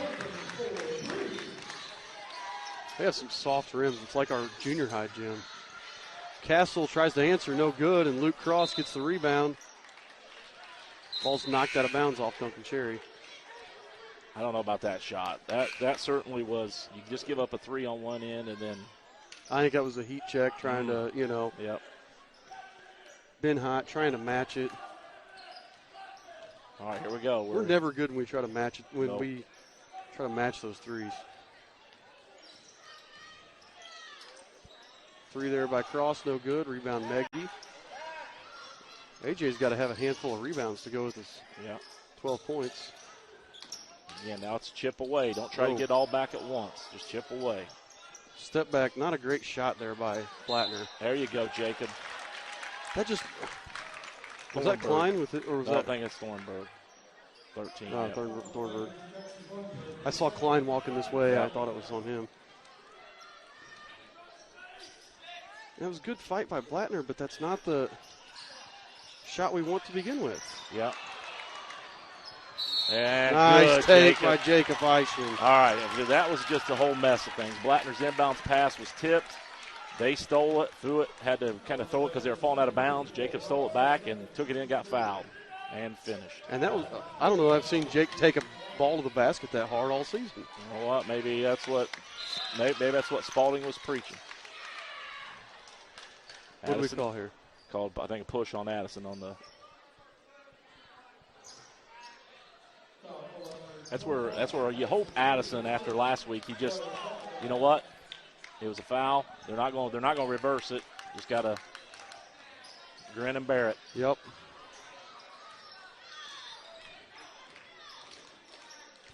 And he's a smart enough kid to know that, yes, you may not have fouled him, but the other kid did a really good job of making you think that he did. Yep. Maggie takes, kicks to Castle. Oh. Silly. I saw what he was trying to do, but it just wasn't there. Yep. Road. As Skylar Schroep's setting to check back in for us. I'm going to guess he's going to get one of the Tylers here. Yep.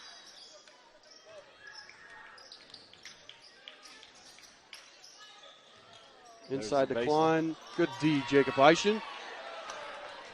And you can see by Klein's body language there. He's fighting with the ball, guys.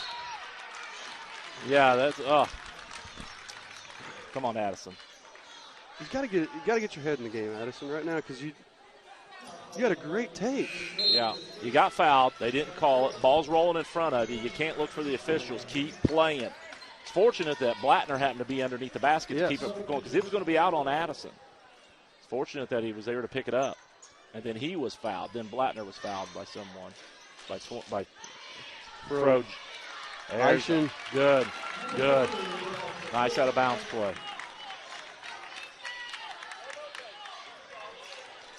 You know, Eichen had a really good game against Morristown, and he's followed it up with another good game tonight. He only has 5 points, but he's made a difference. Defensively, he's made a difference. Yep. Cross, nice move by Cross. That's just a good play by Cross. Yep. There it goes back to if you can get that ball in the middle, and you got somebody that can elevate, you typically can get a pretty good shot on that. Blattner kicks out to Addison. Woo. I was going to say he should have shot the first one, but that's exactly what I was thinking. He made the shot a lot harder, but we'll take it. Down to 2. Here you go. Let's see how we finish this quarter. And Blue River, this whole half they haven't looked nearly as aggressive as they did in the first half. No, it's almost like they're trying to preserve the lead and just instead of keep attacking like they did in the first half. Oh, I thought maybe they called the swipe down, but I thought he was straight up. I thought body-wise he was, but no, he called him with the body. He called him with the belly. We couldn't see the belly from here. So that's 3 on Eichen, so Peyton Gray's going to get him. Yeah. As Cole Cross, you can see that, is going to shoot a free throw. Yep. And Jacob actually took himself out of the game because he's winded, but that's a good sign. That means you're working your tail off, and he has this quarter. Sorry, I had to scoot this over here so we could see. I'm not trying to move away or shake the camera on you guys. Now let's see if Peyton can keep that same intensity that Jacob had going in here. Let's go score here.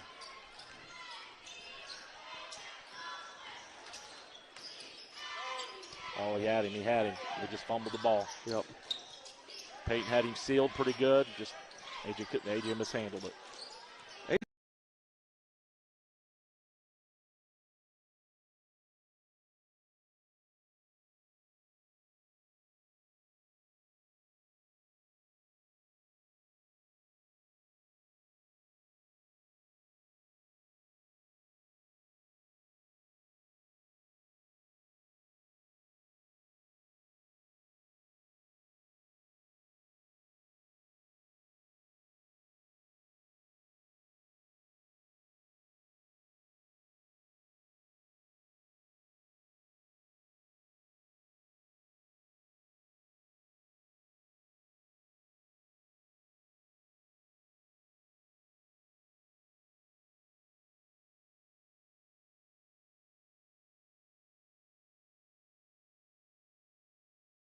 AJ hasn't really had the ball a whole lot in the second half. Nope.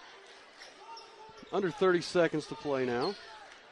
Okay, so now, Michael, worst case scenario, we should be down by 4 at the end of this quarter. Absolutely. Like down you by said, 4.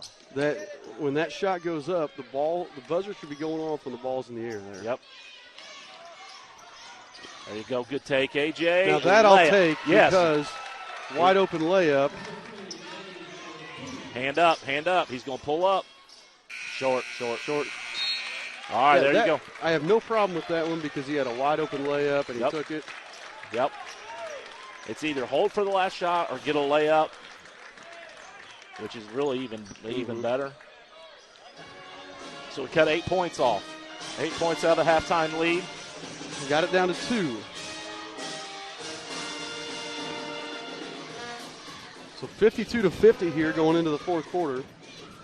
You know, you said Addison only had 4 at the half. He's up to 13, so he scored 9 that quarter. Meggie scored a couple. I think we said Castle scored about 8 that quarter. And this is nothing against Peyton, but I would look at Jacob Eish and say, you let me know when you're ready to go in. Yeah. I'd get him right back in. Because now Peyton played some pretty good defense there in the second quarter when he was staying on his feet and blocking shots without swatting down at everything. Oh, yeah. Yeah, like I said, nothing against Peyton. It's the you got to go with the hot person, and I think Jacob come out to play the second half, and it showed.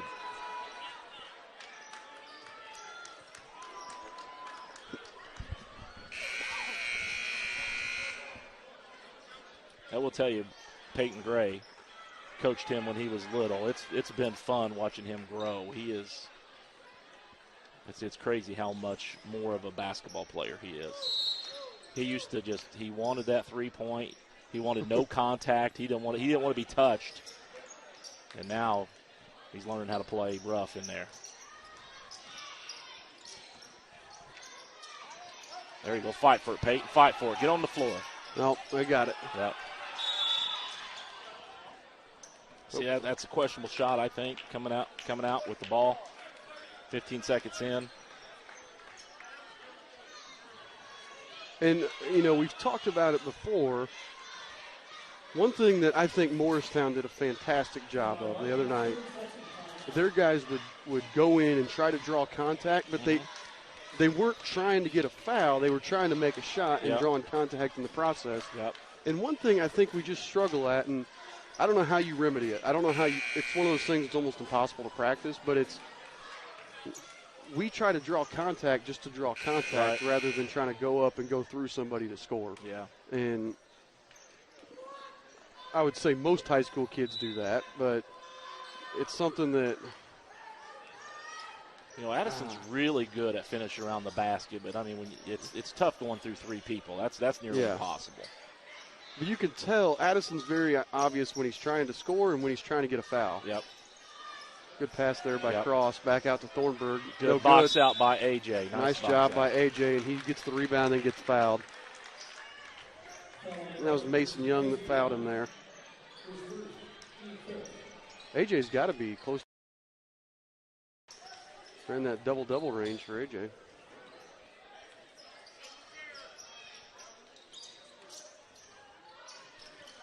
Bad pass by Strope is knocked away. Deflected.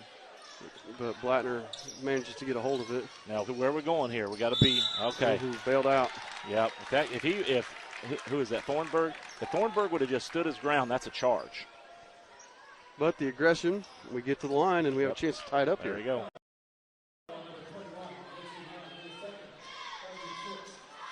So Blattner at the line to shoot 2. First shot's up and Looks good. Now hit the second one. We'll tie this up.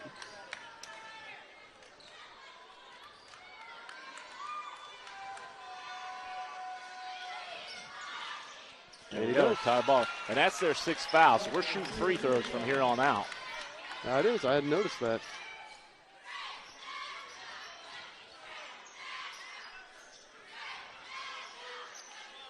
They haven't done near as good of a job as they just did there. Yep. I was getting ready to say they haven't gotten it inside. Yep. Here in the second half as well as Blattner for 3 hits our it. First lead. Is that our first lead of the game? That's our first lead of the game. Now, that last play were crossed. That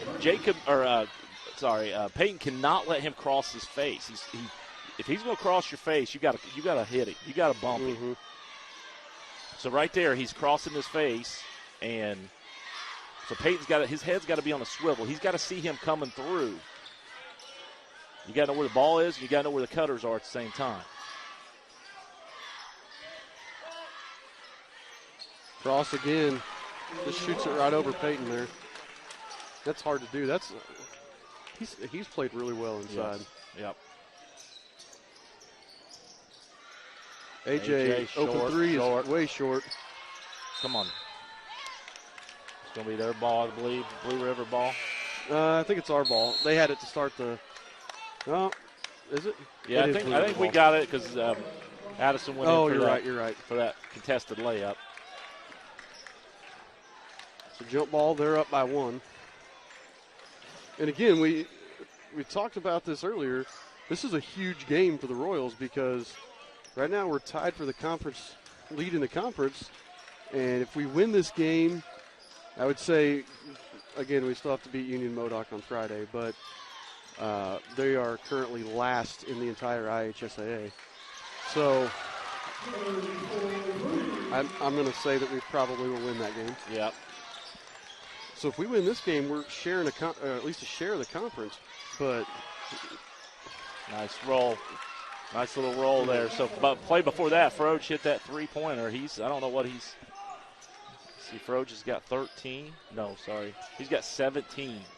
Froge has got 17. The majority of those have been coming from threes. He's only a sophomore too. Yep. Grab the ball. Where? Just get the ball and let him clear. Get the ball and let him clear. Get it, Eischen. There you go. There you go. And Eischen just playing tough, getting it and saying, this is my ball. And then Blue River was frustrated, and instead of just letting him go and letting him have it, they just hacked at him. Yep, so there's your bonus. Yep. They're shooting the free throws. That was 4 on Klein, who has been absolutely a non-factor. 4 fouls, no points. No points. You would honestly think we would, if that were the case, you think we'd be ahead by 20 points. I know.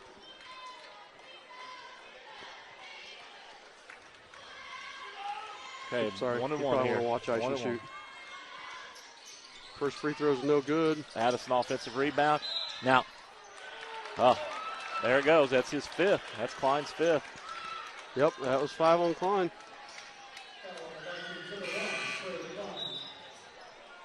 He's going to be out, and you're going to see 21, Mason Young, come in and replace him.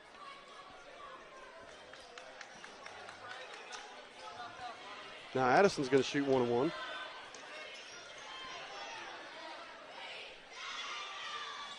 Addison's first one is up and good. Well, there we go.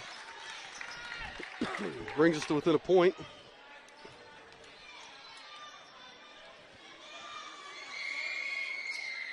Made them both. Second one's perfect, too. All right, come on. We need to get a stop and build us a lead here. Tie game. Oh, there you go, Tyler. There's those active hands. Now don't be silly. Don't have to be fancy. Good, Jacob. Nice, good. Eischen. That's what I'm talking about. And Blue River's mad, but Eischen was set all day. Nice. That was nice, Jacob. Now take that momentum and go.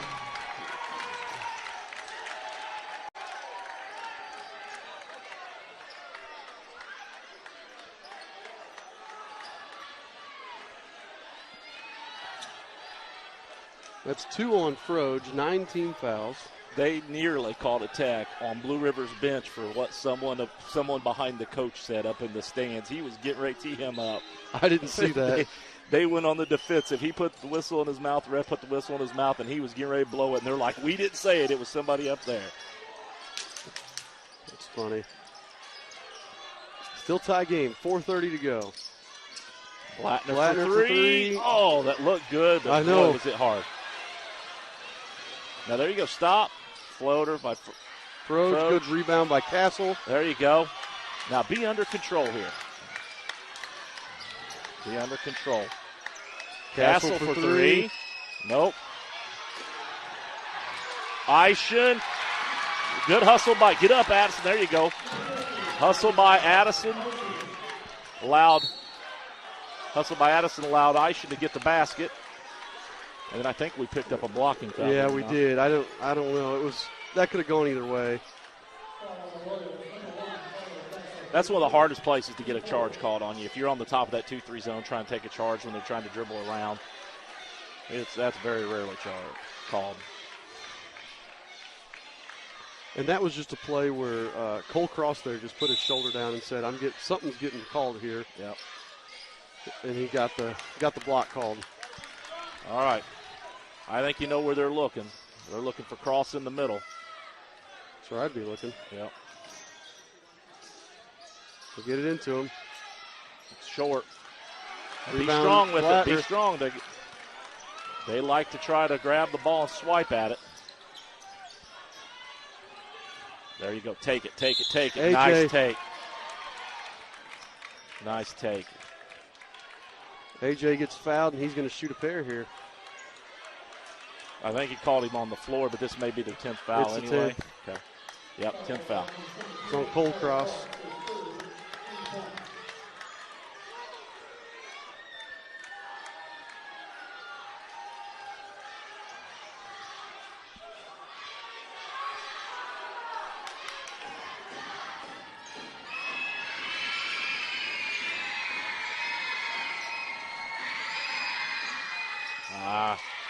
We got to take these. We got to take these and run with them. I mean, that one really wasn't even close.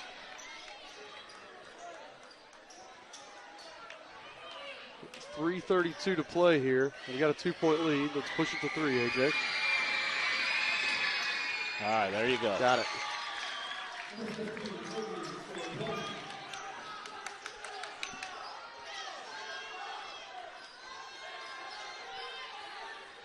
I'd still keep looking for Cross in the middle. He's out on the wing now. Hand up on Thornburg. There's that jump step. There's Thornburg. Look good. And we fouled.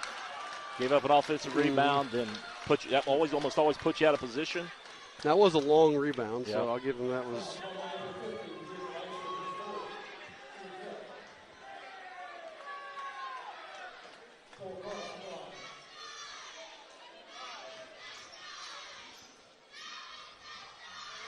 Makes the first. Cole Cross hits the first. Pulls him within 2.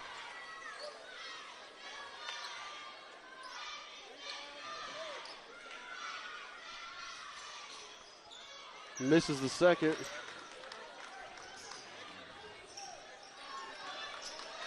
Now, Froge averages, I'm just looking right now, Froge averages 17 a game. Oh, really? Luke Cross 13, and Klein averages 12 a game.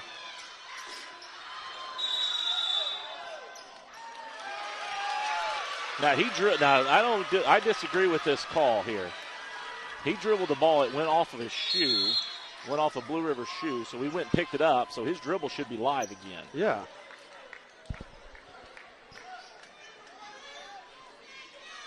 Am I correct? I would agree. So he picked it up, and I don't know the rule on that exactly, but I mean, to me, that's no different than a deflection.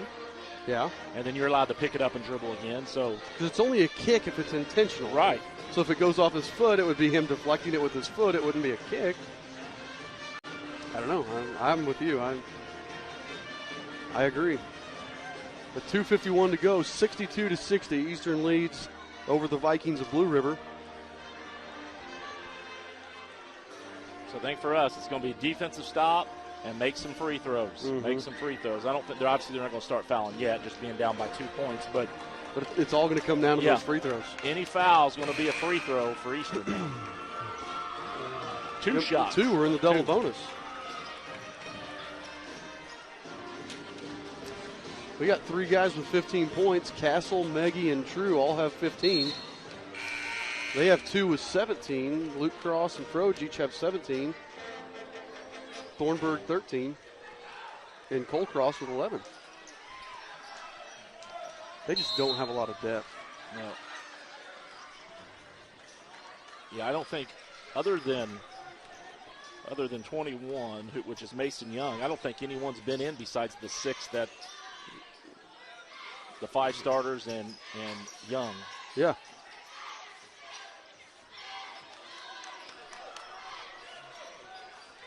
Okay, shot goes up, box out. There's that middle. Good dump down.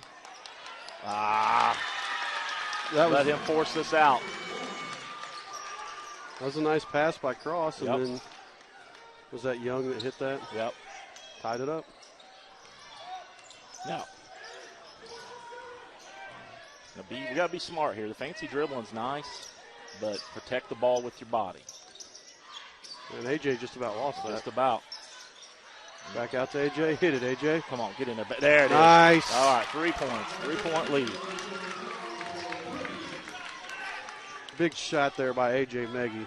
Frogie, I think he's just itching to shoot a 3-pointer here. He's wanting it. And he's on Addison's side. And of course, Addison always cheats that wing.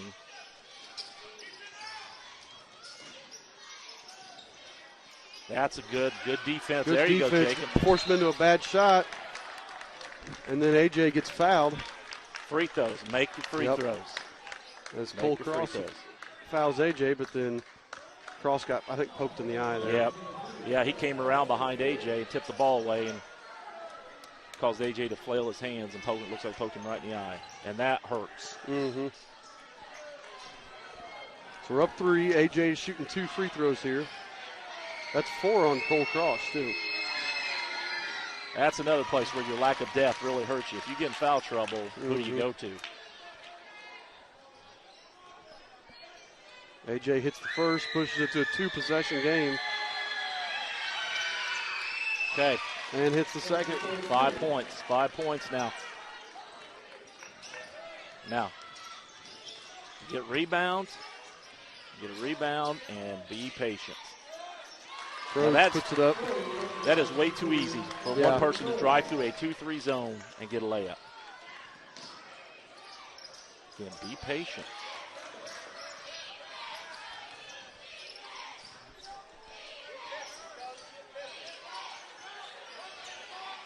Oh, be careful. Oh.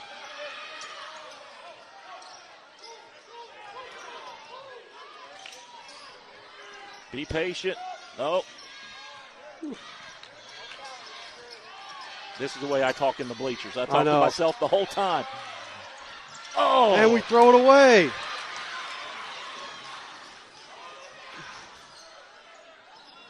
Don't foul. Not yet, anyway. We do have a foul to give. 33 to go here in the game. Vikings down by 3. Sorry, I'm trying to get where you can see everything here, folks. There's the 3. That's short. Tipped it away. And we got it off.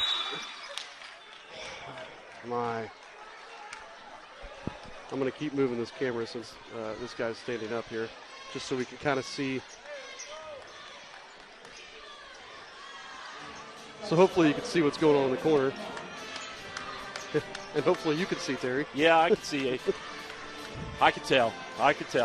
One of the things we got to do is we got to get that rebound. I know he came through and probably hacked Jacob, but I don't think they're going to call it right now, so got to be strong with that. No. We get that rebound, sure foul. It's a sure foul. That's what Paxton's saying, rebound. Kind of reminds me of the Purdue Boilermakers. It's just. So, you tell me how can, speaking of Purdue, how can a team with 2 guys over 7 foot tall be 11th in the Big Ten in rebound? Exactly. And I saw it in the last 2 games because they don't box out. Mm-hmm. Well, I think when you get guys that big, a lot of times they just rely on their height. Yep. And it's almost a downfall. And I think you're talking about Peyton developing. Yep. He's had to learn how to block out over the years. Yes. And last year, and he played varsity last year. I know he's hurt a lot, but last year was a big learning curve for him, learning how to play as a big guy, I think. Yep. And, that's a big thing. All right, 14 seconds. We have a foul to give, so it'll be interesting to see when we give it. And when you want these, you want them going away from the basket, which is what they did. And I'm sure Blue River. Okay. Okay. Well, even if we foul, we're up 3. So even if we foul, they only get 1 and 1. Yep.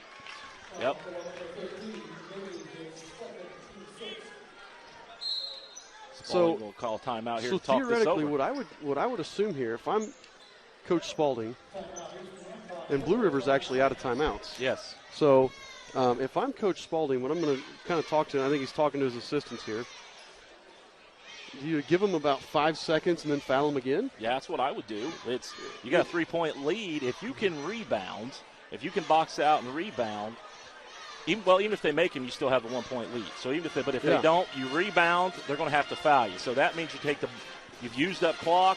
You move the game all the way down to the other end of the court, which means they have to go the distance. But, if you go give them 5 or 6 seconds and foul them. I don't maybe take it down longer, but or I think if they're trying to set something up and time's ticking down, I think maybe you grab them before they can get a clean look. Well, Blue River's going to look to shoot quick because they have to give themselves a chance to get an offensive rebound in case they miss. So they're going to have some sort of play where it should be a pass and shoot. You would think. You'd think they're going to shoot on the inbounds here in the first 4 seconds or so. Yeah, and I'm just looking. Let's see how they're set up here. Got Froge in the corner. I don't think it's going to be going to Froge. It looks like, I don't know, I would guess Thornburg. Where they're going here. Nope, so they're going Froge side. There you go. Oh, I'd have trapped him there. I would have absolutely trapped him. Oh, my goodness. How did he hit that? We blocked it. That was an absolute straight as an arrow shot, and that thing went in somehow. They're going to put 2.3 on the clock. There's where if you foul, that 3 doesn't tie the ball game. I know. And I know that Coach Spalding was thinking foul. That is one of the toughest things when it comes to a coach is making that call, whether you foul and make them shoot free throws or take your chances on them making a contested 3. And it worked. Oh. But how in the world that thing go in? I'm sure it was blocked. Andy got fouled, and it didn't get more than 11 feet off the rim. I was saying, it looked like to me the whole time it was lower than the rim. I thought it was going to be an air ball, maybe not even hit the net. I mean, that thing was a line drive. My. Nonetheless, 2.3 seconds left, so we're either going to have to get the ball down the court in the air or get a couple dribbles and heave one here.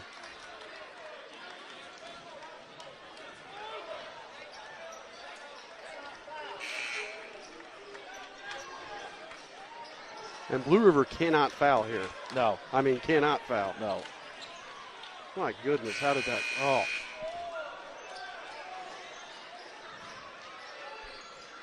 Now, AJ should be able to run here if he needs to. Hopefully he doesn't have to move. Okay, I would suspect somebody's going long here. Tied at 67. Sorry if our scoreboard didn't update here. It's tied at 67. I'm assuming that Castle or Addison, one of those guys, is going to go long here. Okay, we fumbled, and off the heel of the rim. Sorry, I didn't get that. I was focusing on Blattner. That heave just hit the back of the rim. Yeah, another 6 inches either way, and he makes that. Yeah, they were trying that. They were trying the thing, and JV it's worked pretty successful in the past. Is the pick? Yep. There just wasn't enough time on the clock. They're not going to face guard like you would normally if there were more time. So they had some players back for that throw. So that's what it amounted to, is either going to be a heave or gain some ground on the court by throwing the ball in the air, but nobody was open. So we had overtime in the JV game. Now we have overtime in the varsity game. Yep. Now, JV, EH pulled it out in the first game. See if we can do it in the second game.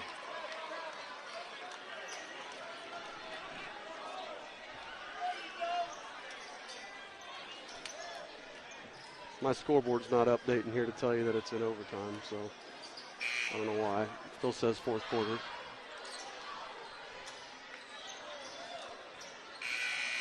Just watching Spalding and Bechtel talk about it. I think they're still talking about whether they should have fouled or not, but that's a tough call. That is one of the toughest calls. One of the toughest calls. But you know what? win the overtime.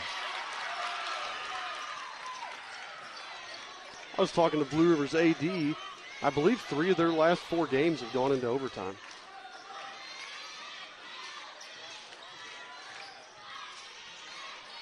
Thornburg for 3. We gave up another offensive rebound. Fortunately, Cross misses the layup, and we're... Okay, now, patience. Be patient. Be patient. He almost traveled. Addison for 3. Up, hits the 3. Okay, nice job. Jacob Eischen was in the way. He set a good pick. Addison was behind him. Defender got stuck behind Eischen. Nailed it. That's way off. Yeah. All right, here you go. Be patient. I wouldn't hold the ball here, but I would get a good shot. Oh, there's a heat check. See, I don't like that shot. But Eischen with the strong rebound. All right, jump ball. That'd be our ball. Should be our ball. Yeah, I didn't care for that shot, but, fortunately, Eischen with the strong rebound. Got to take charge here. Take charge of the overtime. Good slip by Eischen. That's one of my favorite out-of-bounds plays. Eischen sets a pick, then he slips right to the basket. Get it. Look up. See, that's too fancy. And we miss it. Don't foul. Oh, we left. Troge. Yep. Okay, so Eichen's got 4. Good, Eischen. Be strong. Oh, my goodness.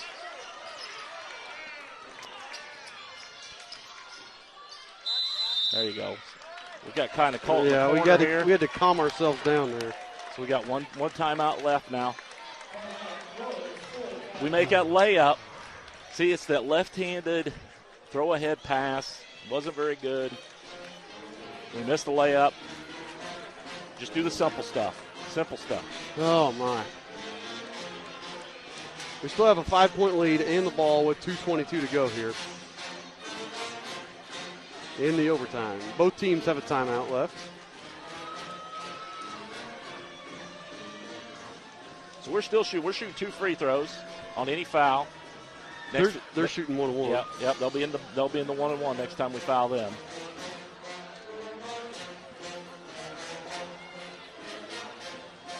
I bet you if this game comes down to 3-point lead with a few seconds left, I bet you we foul. I bet you we foul too. even if they're in the double bonus, we're going to foul.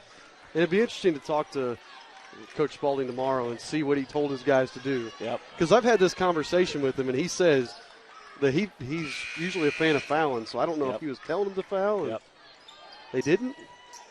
Sometimes relying on 16 and 17-year-old kids, they don't always do what you coach them to do. Yeah, and the thing you got to be careful on that is if they foul while they're shooting a three-pointer.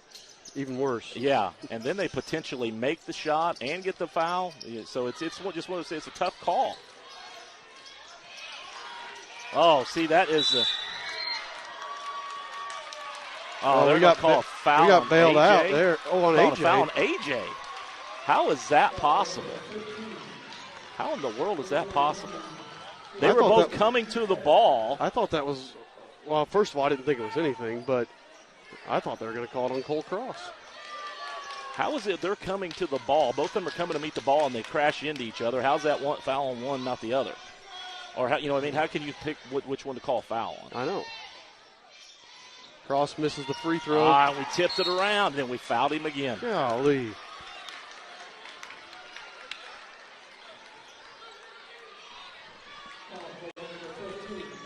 That's his 4th. It's AJ's 4th. He and Eischen both have 4. Cole Cross has 4 for the Vikings. So now we basically have given him a second chance here. And he takes advantage of it. Yep. Hits the first. Makes it a 4-point game. He has 12. AJ has 20 for us. And he hits the second. 3-point lead for the Royals. Okay, we have got to be strong with the ball here. Make them foul you. Layup, get you a layup. I wouldn't hold the ball. Carey. That's why I'd run an offense here. I'd run an offense for some way. Did he carry that? I couldn't see the. Was the monitor or the? No, it was the official was right in front of me, I think. I thought the Blue River player tipped it up, and that's what caused him to do that. Okay, get your hands up. You got to get your hands up on the shooters here. Put your hands up on the shooters. Grab. We just can't. We got to get a rebound here. And that was just Young and True fighting for it there. Yep. Got to quit giving so many second chances. There you go, Tyler. Help him. Good recovery. Minute 30 to go. Royals lead by 3 in overtime. Cross. Floater's no good. Eischen with the big, strong rebound there. Now, can we hold it without turning it over here? Okay, now here they go. They're going to trap. Oh, my goodness. That was nearly a travel. Well, nobody's going to guard AJ, so just stand there, AJ. Yep.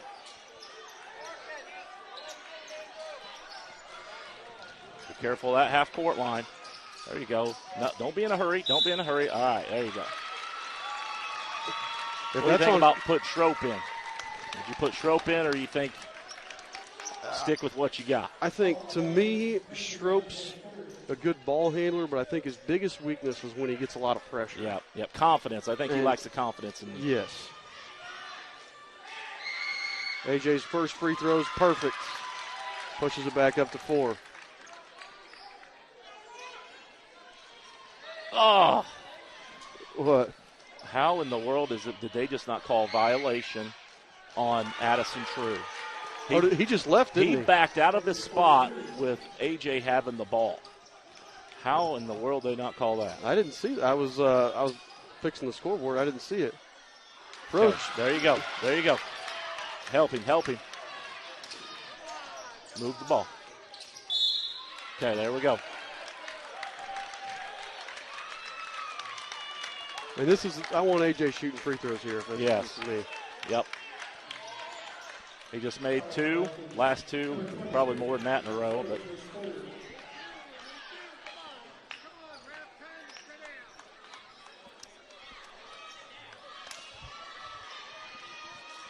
AJ, well, as soon as I say that, he misses. You know what? Put this one in and still make it a 2-possession game.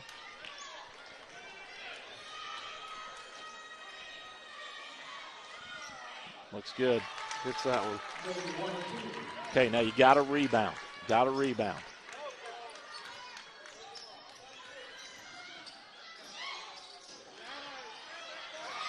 And that AJ does just that, but they're going to say he stepped on the line. Yep. But he's in position to rebound. Yep, 33 seconds, 6-point lead. Stay with him. At least he didn't make the shot. Yeah, I mean, that's going to be 5 on Eischen, though.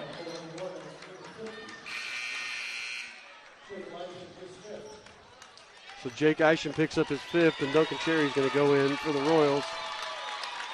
And Eischen had wound up with 9 points and some really, really key rebounds. He was way more valuable than 9 points tonight. Yes. He made a lot more contributions than that. So Luke Cross shooting 2. Misses the first. There we go. Kind of a gift. Got a rebound here. They're going to be pushing hard. Blue River doesn't have a football team, right? They do not. They do have a square track, though. Really? Their track is around their baseball field and it's square. Huh. That's different. Yeah. There's your fact of the day. Can you cut corners? It's, no, you can't, but it's very sharp. Like, it's really sharp curves. Wow.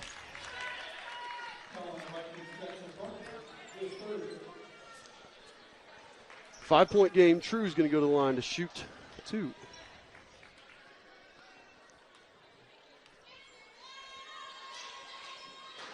Nice. First one's good. Right through. Peyton in for Cherry. Assuming this is a offense, defense here. Oh, misses the second. Boy, we make both of those, and for the last two shooters. That's they called it a 2. Yeah, it was a long 2 there by Young. Cherry coming back in for Peyton, I guess. Yeah. Now no 4-point game, but again, I'll take only a 2 because that's a lot better than if that had been a 3, we'd be in a 1-possession game again. Yeah. Now this is going to come down to got to get the ball in bounds, be strong with it, and make your free throws. And you're going home with a win. Now, interesting thing, Blue River's out of timeout. So, if we make or if they make a shot, they can't stop the clock. I would take my sweet time getting that ball inbound. I would too. If I were the closest person to it and I'm supposed to inbound, I'd say, "Oh wait a minute, I'm not inbounding. You inbound it." And that's exactly what I would do. And I'm sure Spalding's telling them that right now, that with no timeouts, you don't touch that ball. Yep. To inbound it. Unless the official makes you. Yes. I don't know what the rule is on that, do you? Well, if the ball's basically in position where it should be picked up, they'll give you a little bit of leeway. Then they will start counting if you're delaying. They will count whether you have the ball in hand or not. But I would certainly take my time.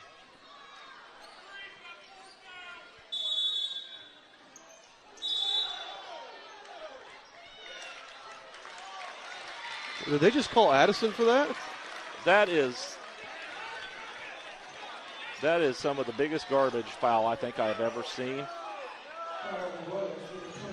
He is just falling down as soon as Addison touches him.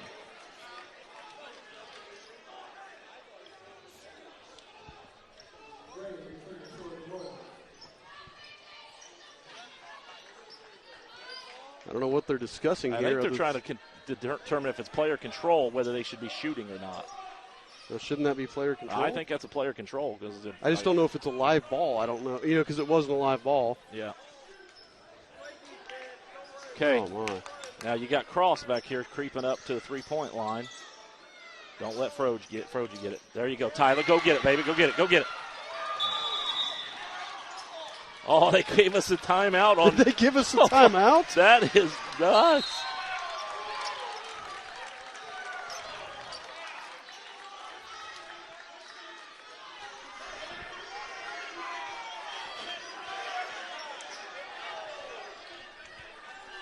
Okay, we got one official trying to out. Sorry, I took my headset off so I could listen to the ref. Yeah, got one official trying to out-talk the other on this timeout. That was a little sketchy on that, giving us the timeout. I don't know. Do you think that was a gift because of the foul call down here by the other guy? It could have been. here, but because to me, the timeout stood. The timeout stands. To me, Tyler never had possession. No, he basically just whipped her behind his back. Looked to me like just trying to save the ball. Yeah, I'll take it. Trust me, I'm not complaining, but I don't know how that. I think that may be a gift. The crazy stuff always balances out. So that charge was ridiculous, and that timeout was ridiculous. So nobody has timeouts left. Got to be able to get the ball in bounds. And then, like you said, if you can waste a little bit of time, make some free throws, let them come down, make them pick the ball up. Don't let them roll it down. Make them pick the ball up. Mm-hmm. Shoot a three, even if they make it in. Don't touch the ball till you see that official starting to count. Then somebody grab it. Because you think it's going to take a second or two for them to foul us. If we hit the free throws, push it back up to 6. Yep.